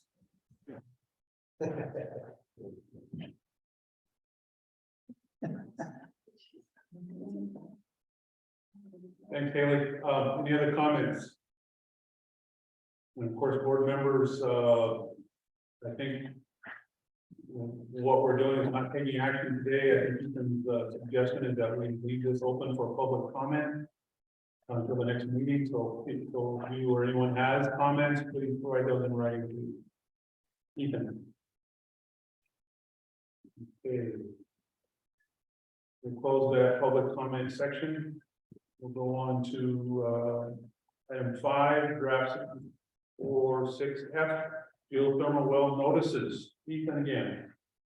Mr. Chairman, board members, first I would like to apologize. I noticed after the board chair called me and told me that we had inadvertently distributed an earlier draft of this particular form in error.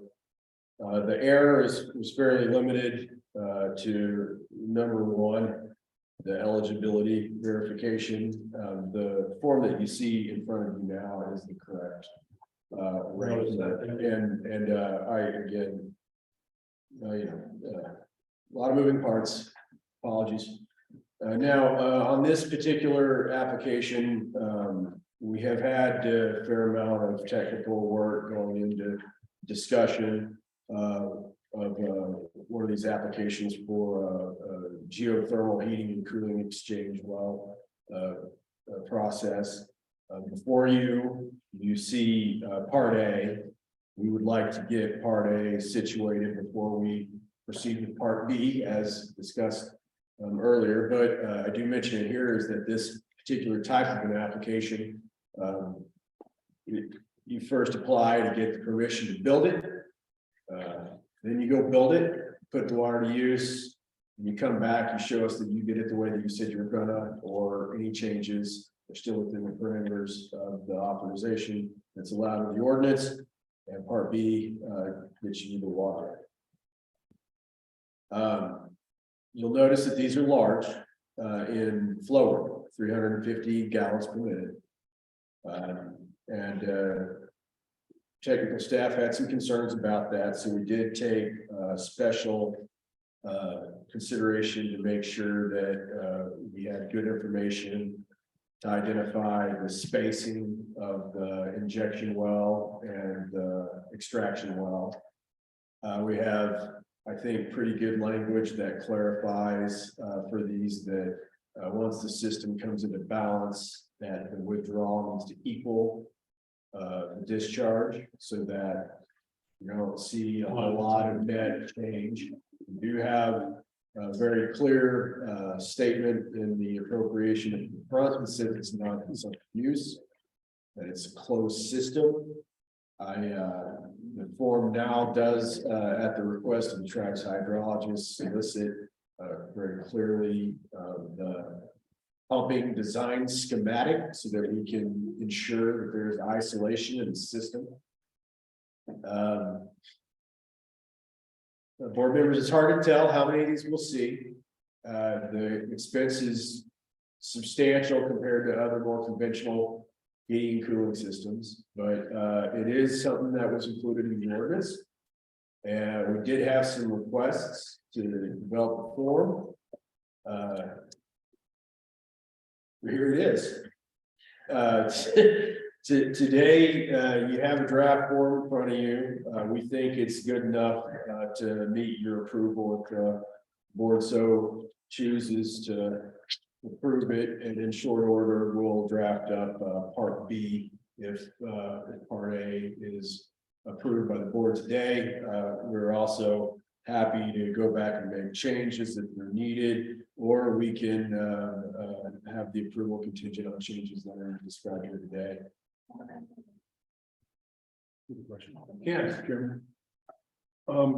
Educate me, are we, this kind of well, is it actually mining the heat?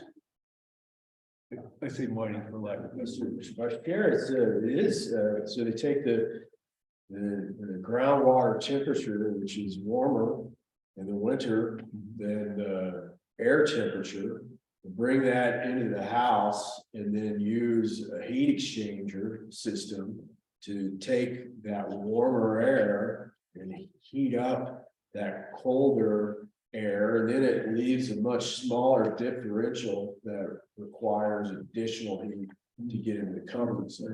The cooling in Montana is a little more obvious because if you've taken it back in well water before you know. So I thought you were actually going into say like hot springs and getting hot water. This is just any groundwater is going to be different temperature than the air. That's correct. Okay. heat pumps. That is correct. One of several, there's a couple of different exchange systems, but the heat pump is one that works. You're different. Just a follow-up question. I'm not that familiar with these systems. I'm just curious, knowing that it's a closed system and it's returning that water back to the aquifer. Am I correct in assuming it's slightly warmer when it returns? Absolutely.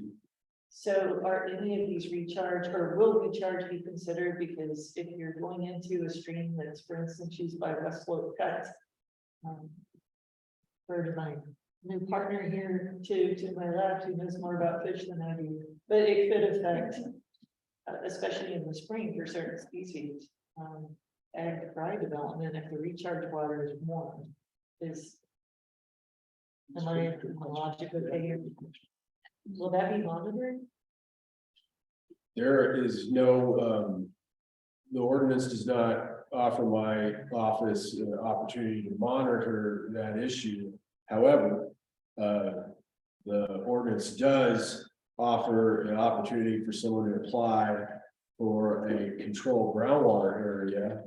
And that if they think a geothermal exchange discharge would potentially adversely affect either their uses or biological concerns or something to that effect, they can petition to reduce or require monitoring, or there's a whole host of potential solutions if somebody outside my office would petition or something to that effect.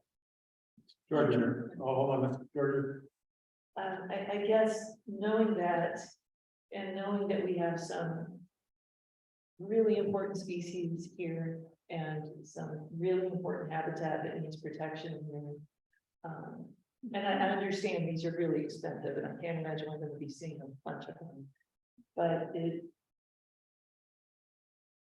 could we build something into the application itself just to, I don't know, somehow flag and need to have that evaluated for certain key waters? I know tribal fisheries, for instance, would be able to tell you, your office very quickly, which recharge points are necessary to protect federally endangered species or threatened species. So that would be high up on my list of consideration. Like an environmental review. Correct. Thank you. Yeah. Mr. Engineer, now, as I read the form, this is being put back into the ground, not in the surface water. Mr. Vice Chair, that is accurate. And certainly it would commingle with other groundwater, which would help to ameliorate the temperature contaminations to a certain degree. However, there could be scenarios, because groundwater and surface water are typically inextricably linked. There could be scenarios, especially in operating a cooling system, where the injection wells, warmer water could affect the surface water system. So yes, the answer is yes. Right? Yep. Okay. Not always. Because my follow-up. It can be. It's what I'm Follow-up question, because it did go in the stream, you need a Clean Water Act, and that is a temperature difference. Mr. Vice Chair, I'm a little rusty on my Clean Water Act. Well, that wasn't a question, that was a statement. Okay, good. Okay, it seemed almost like a question there, so I'm glad it was a statement. Well, I would say, to follow up on that, the tribal water quality standards by the CSKT are very clear about temperature fluctuations. And there are key thresholds in the spring. We have extensive hyporheic habitats here on the res, as you know, where recharge from the groundwater into surface water, if there's a short turnaround time, those temperature thresholds could be exceeded. So I understand this in theory, and I think they can be really great in economic systems. I just think we have some really sensitive habitats on the res that we need to protect. The couple things, we want to be very cognizant of what it is this ordinance has the authority to regulate, and I don't think we have language in the ordinance that allows us to regulate that particular thing. But if the board is interested and wants to look at it at all, I suggest a couple things to think about. One is the idea that there might be an environmental consequence is true whether it's heat or volume or anything else. So I think that I don't know how far we can go with environmental evaluation when it comes to these developments. But if the board wants to look at that, we should just look at what our authorities are currently within the ordinance. The other is that in this particular case, we're not talking about volumes because it's non-use, it's a non-consumptive use. In theory. But as we develop wells around the reservation, there will be consumptive use, and we don't regulate upfront those potential impacts. We regulate it when someone has a complaint about whether or not they're being impacted. So similarly, I would say that if there is a potential impact from something like this, someone needs to be monitoring that, and it is likely to be a neighbor or an agency that might observe these and say, we're monitoring this. We see that it has close proximity to this waterway. if there is an impact, we're going to raise it. And then they have to decide who they're gonna raise it with. And we'll have certain flows, but we should probably at least be clear, maybe work with, our legal team and determine to what extent can we, go down that path, make sure we're clear about what our. That's my only suggestion there, because I agree that, there's impact, but all water use is going to potentially have some impact, but our ability to regulate that is really defined by what impacts they are that are brought to our attention really after the fact. That's my interpretation of it. If you guys come back with a different read on that, please let us know. Mr. Chair and board members, just to double check here on some process. It sounds to me like the board members would like me to hold off on finalizing the geothermal well. Work with our legal staff to double check environmental aspects. Come back and more thoroughly report to you those aspects, we'll say in February. And revisit this particular point. Is that, I'm not trying to put words in the board's mouth. And I'm not either. Is that what you want? Looking to the Georgia and If the form is only for groundwater, I don't think that's necessary. That's just me. If it's going to get into surface water, if it's being discharged into surface water, I say absolutely it's necessary. So at this point, the idea of this form was that we would be presented with it. Recommendation to the staff is that they're ready for us to approve it. If you're not ready to approve it, then we can hold off another month. Let them at least do the due diligence on those questions. That would also maybe give the public more opportunity to comment on this between now and then. So either we approve it or we hold off. That's the question on the table for this form right now. Georgia. Mr. Chair, I guess I would like to go on record as saying I'm not comfortable with approving it right now because I don't think it's clear that it's just being returned to groundwater only. There's just too much indication of a strong connection between ground and surface waters here. And I would prefer to see a legal review. Thank you for your clarification. That always helps me in terms of what the limit of the compact unit does, but I just want to make sure we're also being as cognizant as we can as we look at these. So I'm more comfortable with it. Okay. Anyone else? Either we delay or we take action to move on. I don't mind waiting. I think we have a little bit more left to do. Okay. So we have a consensus to hold off and give us a chance to look at this a little more. Maybe we can do a little more policy, look at this and determine whether or not there is anything we can, any more we can do. It's within the limits of the ordinance. And then maybe have our final comments, but if we try to. Mr. Chairman, board members, that's good. I am going to ask you though, in the alternative to just the board to approve me to engage our legal staff on this topic. So I have been trying to get clarification on engaging our legal staff from the board on line items that directly involve the board operations, and this is now, I think, in that category. I think you have consensus on that. Thank you, Ethan. Thank you.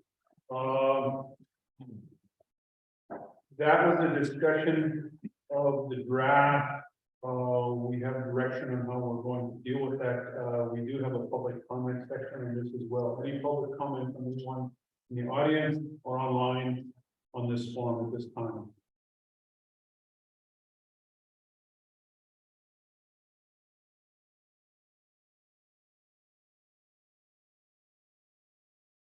Nobody in the audience? Anybody online? I don't see any hands online.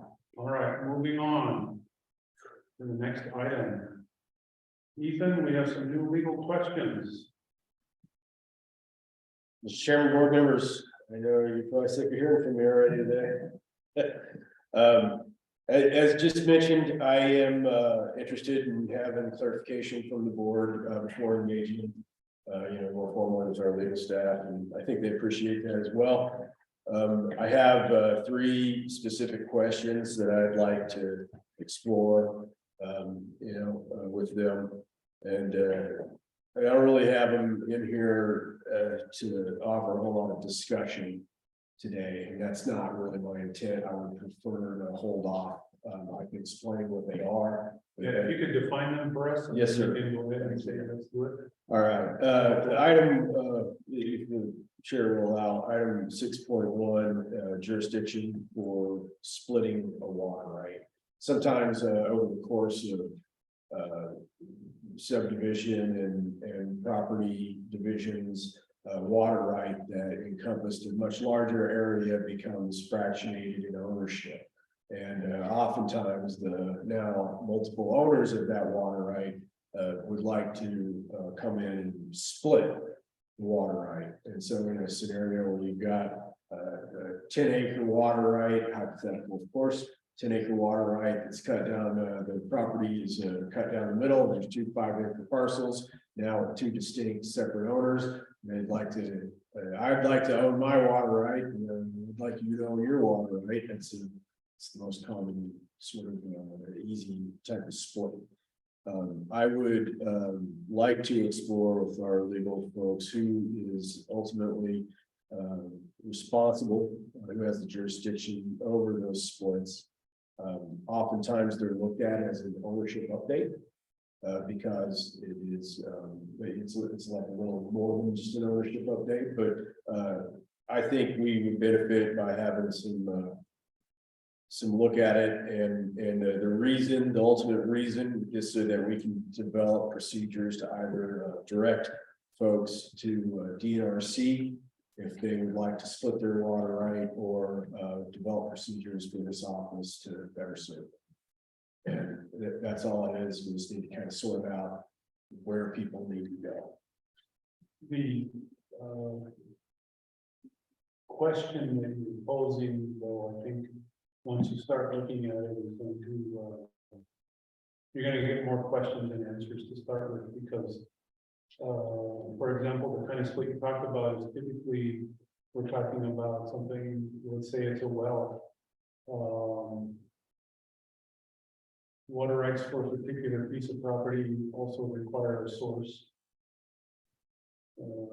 Point of diversion, means of conveyance, place of use, all those things. So sometimes just splitting the water right isn't that clean and clear. So it becomes not only a technical matter, but a policy matter. I think that it's not uncommon, but probably be a good idea if we had a solution to that for how we move forward, because I suspect that we're going to see more of that in the future. Any other comments from the board on that particular one, splitting the water right? Yes. So to what you were just saying, and back to the development domestic form that we're just looking at, it seems to be offering water to multiple sources. So in the context of what you were just talking about splitting water right, if there's 5 houses in there, and I could see the scenario happening where there's individuals who want a water right. So has that been discussed in the development of Part B? How is that gonna be one water right in Part B of the 60 DF form? Board member Harrison, excuse me, I'm talking with chewing gum in my mouth. We deal with that often, and in particular, we have one type of a domestic allowance called a shared domestic allowance, where typically 2 parcel owners get together to drill one well and save some money and hook it up to both houses. And in those scenarios, and in the development domestic allowance scenarios, we do require a shared well agreement to be part of the record. It does not resolve all issues because we do not police the shared well agreements. We do not assess the accuracy, validity, and legality of the shared well agreement, and we do at least require people to have some attempt form of addressing that long-term issue of the not only the wellhead and access to the wellhead and access to the water, but also the conveyance structures. And so we do our best to try to address that multiple ownership scenario on these new water rights, and certainly a lot of people who have shared wells without an agreement wish they did have an agreement. And also for context, which I should have offered, we've had 3 people come into the office and ask about this topic, so I'm not exploring things. I'm not just looking for No, I get it. looking for issues. We'll see more of it. Yep. Yep. Any other comments on that one? All right, 6.2. 6.2, jurisdiction for correcting or reducing a water right. From time to time, you find out that a water right is not correct. Some of those water rights are not correct, or existing state-based water rights. Sometimes you find out that they have been offered more volume than they could have possibly use. That does, in fact, occasionally give the illusion that somebody has a larger water right than they do. I would like to, and again, this is a topic that has come up. This is not just looking for sore spots and trying to find work. I would like to explore a little bit more about this particular office's jurisdiction over the correction of existing state-based water rights, and that way we again can provide better service and certainty. That helps to explain the ask. Yes, sir. Do you have just for discussion, do you have an example, I mean, without bringing up names or something like that, because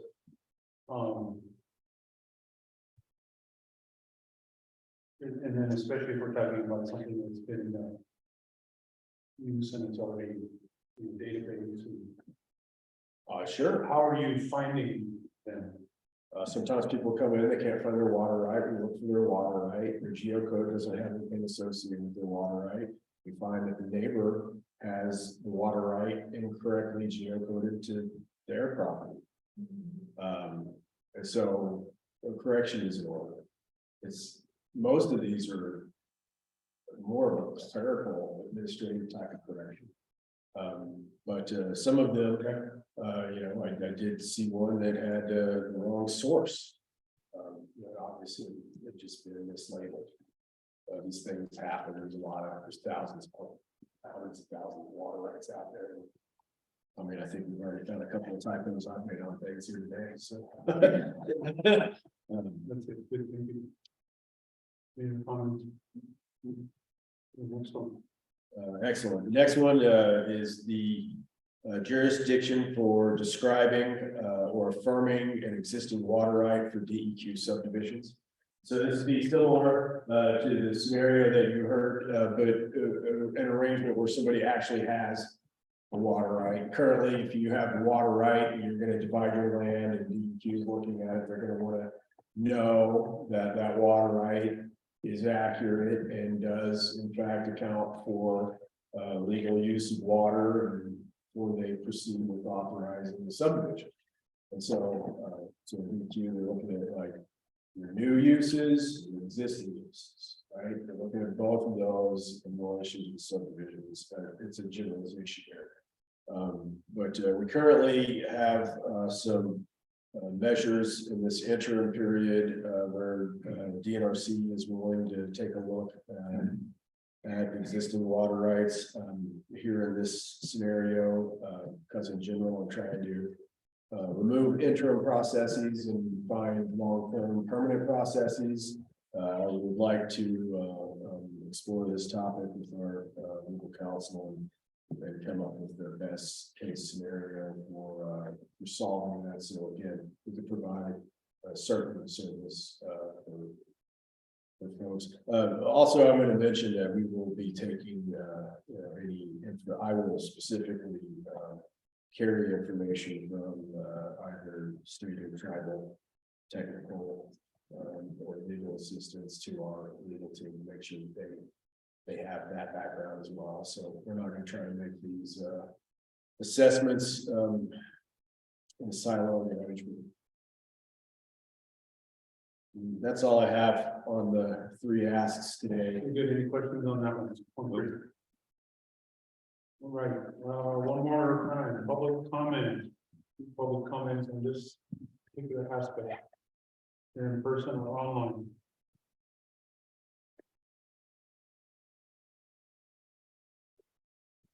Not seeing any hands online. Seeing none and hearing none, we'll close the public comment section on that. And you're requesting that we take action, authorizing you to talk to legal needs, is that correct? That is correct. Thank you. So, he's requesting action. To authorize him to engage with legal on that, so action. So, I would make the motion that Ethan is authorized to seek legal assistance on items 6.1, 6.2, and 6.3. Motion by Teresa, second. second by Ken, all in favor, say aye. Aye. Aye, okay, you got it. Thank you. Well, Ethan, you need a break yet? I work the board and I'm here Engineers report, you're it, buddy. Get engineers report. as a, go. They're a little long, we knew it could happen today. On our report. Excellent. First off, board members, congratulations, you're a year old. Yeah. And so your appointments are right at that 1 year mark. You've had a water engineer for about 3 months now. Just wanted to offer that up, start things off. In updates about the office, we almost had a holiday party, but bad weather and some illness crept in, and well, we were all excited that we had intention. And at least Christy got some decorations up, and I appreciate that. This week, we had our first all present staff meeting, all in person on Tuesday. That was exciting. And then I'm going to move on to a new item here. Before you move on. Oh, yeah. We're Go ahead, adding please. staff. Sorry, what? We're adding staff some. Oh, I'm going to get to that. But now I'm going to jump right into some fun business that we've been working on. I'm going to ask you to pop up our respective logos. So we have moved from having a little disarray to finalizing our contracts, engaging the contractor, getting some draft logo ideas for your initial consideration.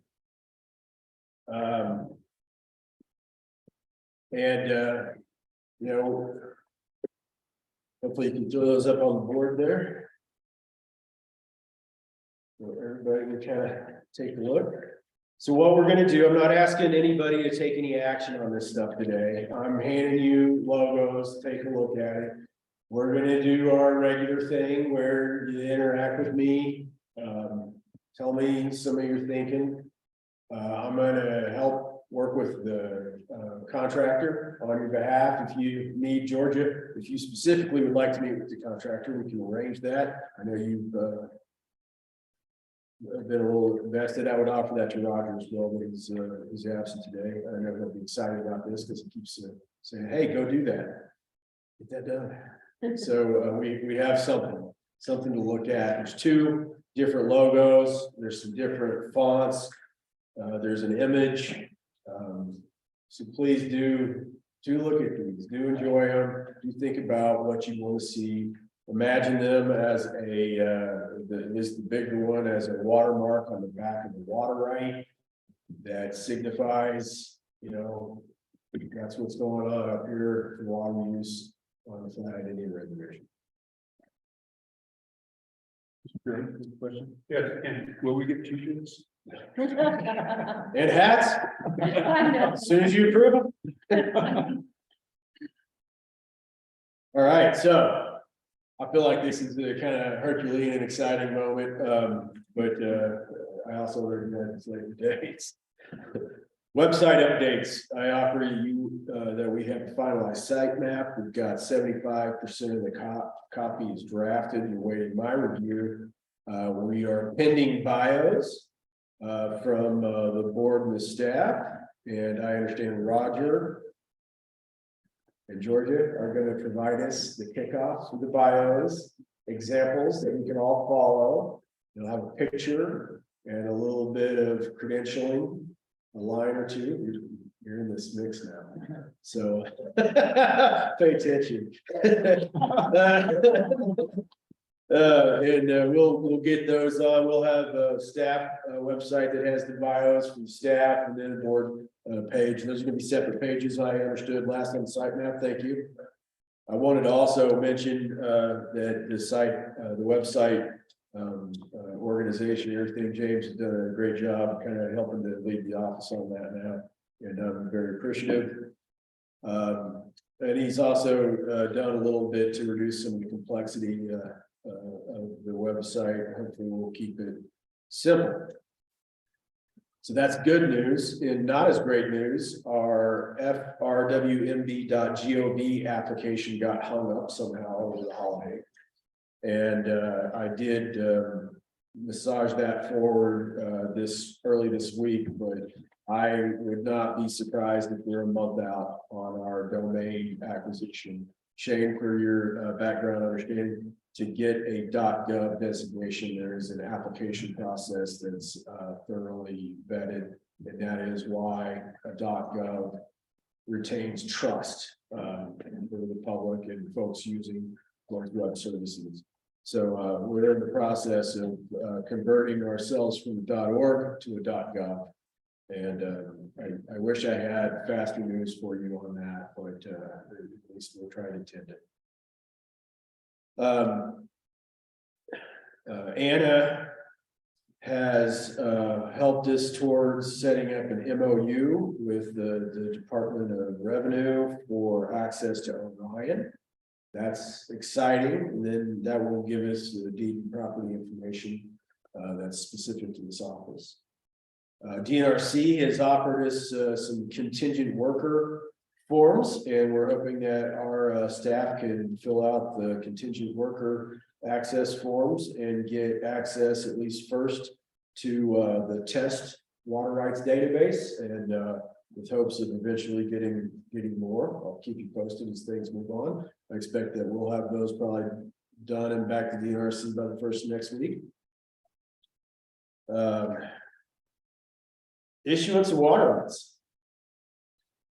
Right here, I have the first 3 water rights that we're going to authorize from this office. I'm going to wait until after the meeting so that we don't have to sit and watch me sign things. But these are registration water rights that we received from DNRC, and we put them through the test. I really got to tell Kayla, thank you for helping us on this effort.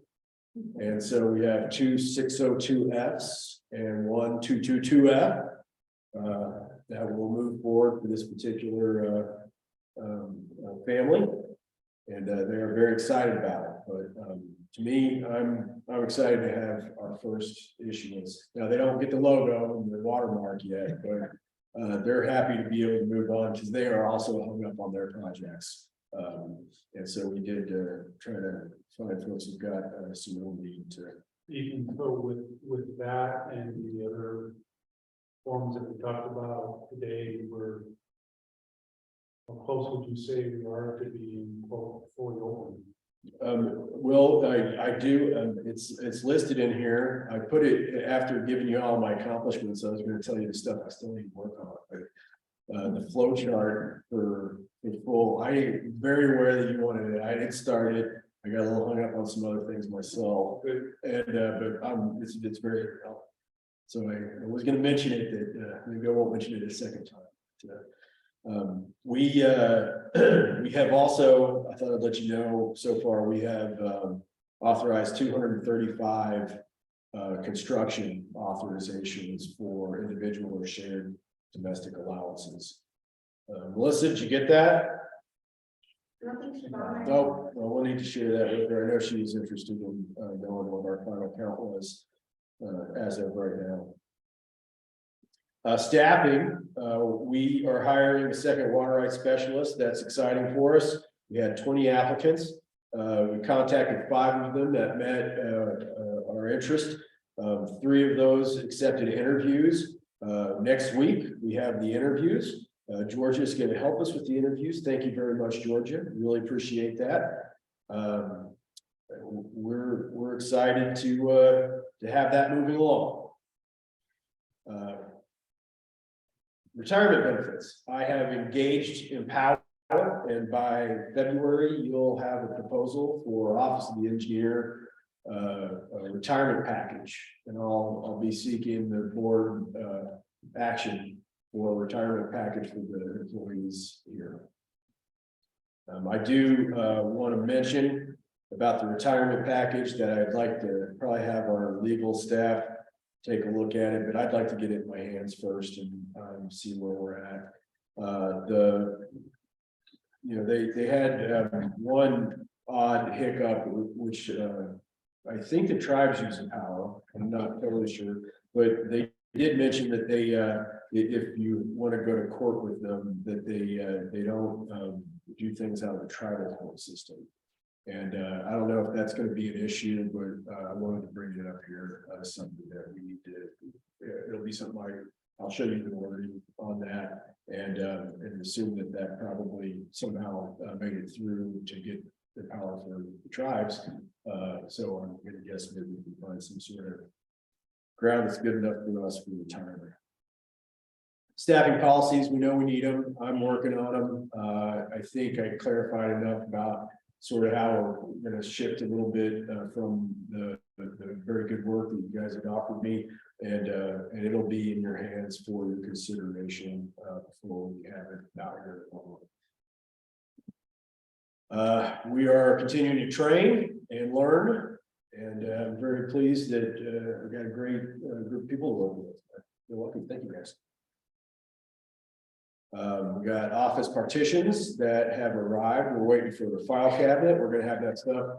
We'll pick that up either late tomorrow or either tomorrow or next week, and we'll start to redesign these corners of this room and have some workstations in here, and have kind of get things moving along on office work. We have we got the electric is about half done, so that when you turn off the lights, the power outlets don't go off. So that's needed. We have plans to get the electrician back in here, and the landlord's working nicely with us on that front. And she did just today approve our low voltage project. Now we did reach out to a local vendor who came here and was going to provide us a bid, and then and that this was again board directives to see, but then we've not been able to hear back from that local vendor. So we're pretty quickly going to just go with the one bid that we already had. But I did want the board to know that we did take their direction and follow through with it. Did the heat go off? The heat is working, and now the sump pump is on its own circuit. Well, she means now. Oh. I turned it off. I'm sorry. I was dying up here, and the lights were killing me too. I'm sorry.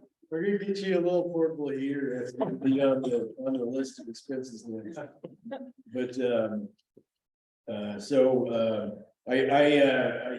I finished the legal workflow memo, and I just didn't put it in the package to go out for notice. My bad. Apologies. I don't think it's really hugely disruptive, but we'll get to it in February. Flow chart. I'm also working on a budget, and we're going to look towards stock allowances and water measurement reporting for our next forms, along with Forms B, and the things that you've seen. That's the engineer's report for today. I'll stand for questions if you have them. Questions in the board? None. Just thank you. Thank you. Would you, maybe elaborate just a little more on the state database? You said wondering in my head where we're at now. Mr. Chairman, board members, we do have loose hopes that DNRC might be able to provide us with an update about the water rights database at the next meeting. And if we can, if that seems like it meets their schedule, I think that might be the best time. We have some other pieces that we're trying to develop. We recognize it as an essential component for moving forward. And we're hoping to talk about that and the stopgap solutions that we have ahead of us. Right now, we're doing a little testing on some technical work that DRC has provided us. We feel like we'll give you probably a better report next week. I am starting to get nervous, or next month, I am starting to get nervous that meeting will, that might be 4 hours. We can speak to them. Teresa. Yes, just number one, thank you for that great report. You guys, all of you have obviously been really busy and that's much appreciated. Do we have an update on health insurance Well, for our? we are actually waiting on you You're not, for not me. for an answer. Last time we talked about health insurance, we were hoping that the tribes were going to give us something in writing about the possibility of getting attached to the FEHB arrangement. And so certainly some staff think that that would be an ideal arrangement. We didn't really try to pursue other opportunities until we knew for sure that was not on the table.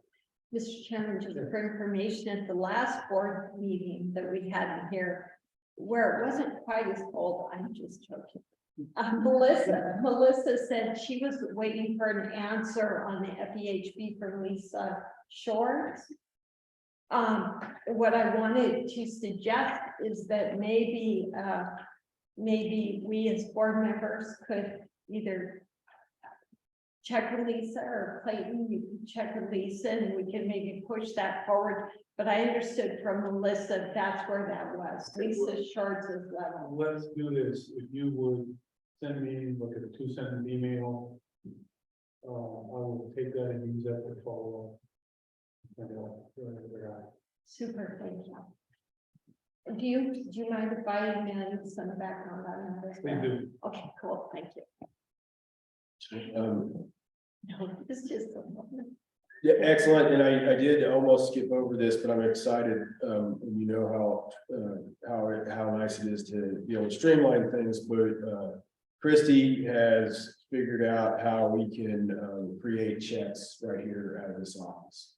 So when we have bills to pay, instead of having to go to our payroll expert and get the check made there and come back here, we can actually we can print our own money now. Oh, well, that's really good. I can't sign them yet, but yes. Right. Okay. Anyway, sorry to add that on, but Thank you, Ethan. thank you. Board member updates. Member updates. Anybody have anything you didn't cover? I had 3, but you covered them in your report, so thank you. Particularly, you're still working on the budget, so that's good. There on that particular thing, now that we mentioned height, and I'm not quite sure how we advance it, but it is at least my 2 cents that I'd like the board to suggest / recommend to the state and the tribe, now that we are in the legislative session, that they have a discussion about a building for this population. That they look at funding. And they don't know if they'd be willing to move really fast and get one done this session. But at least I think that I'd like to see the dialogue start. If there's no objection, we can have we can reach out to the appropriate state and folks. And the board would like to have them advance that discussion and possibly have that discussion with the legislature. So, Chris. Mr. Chairman, has the has the state approved, have they come forward with their legislative mandated share yet of funding this operation? They've come through with some, I don't know that they did it all, I think they need to, in this section, finalize that, so does anyone, Ethan, or anyone else have any input on that? Answer to that? Most is not on, so. Yeah. Members of the board, DNRC, I can just provide just a bare bones overall, and that is the amount that the state is required to contribute to the board is in the governor's budget, and it is currently working its way through the legislature. I believe the first hearing has been scheduled for later this month. Very good, thank you. Thank you. So, any thoughts, input, questions about my suggestion? I like it. Okay, Ethan? You can follow up on that maybe? Yes, sir. Appreciate it, thank you. Anything else, board member updates? No, sir. Okay, final public comment for today. Members of the public, have any comments? Is there any members of the public left on the online? If anyone online want to make a public comment, you can raise your hand and I can allow you to speak. See no hands. I still don't envy you your job. Thank you for your comment. So we'll close that public comment section. Next step, meeting. So we didn't talk about your proposed schedule. I think everybody's okay with that. Do you want to touch on that? Future meeting, how we're doing that? You want to, since we're on the next meeting topic, so. Certainly, Mr. Chairman, board members, what we are looking to do here is have regular monthly scheduled meetings. We're looking at the second Thursday of every month, starting at 3 o'clock and extending until we're done. And after wrangling, we're hoping that works because it took a fair amount of wrangling to get that time. The 3 o'clock was not landed on without consideration of other folks who have some conflicts previous. I know some people like to start a little earlier. We could have started a bit earlier on Meetings for Tuesday, Wednesday, Thursday is nice for making mandatory notice for meeting materials. I'll tell you that I do like that, having them on Thursday, because I end up damage controlling a lot of things on Monday to get them to this stage. Thursdays, if we need additional meetings, we will seek, the Thursdays in between as options. And unless I get different direction from board members, obviously, if we need to have a back-to-back arrangement, we can do something there too. All right, comments by the board, that meeting schedule? Ken, we good? I'm good. Here's something. Good. All right, and I think Roger, I'm clearly happy about it. Says here in meeting, board chair, I guess I can do that. All right. Thank you all for being here. Thank you for your time and all the work of the staff. I appreciate it. Call this meeting adjourned.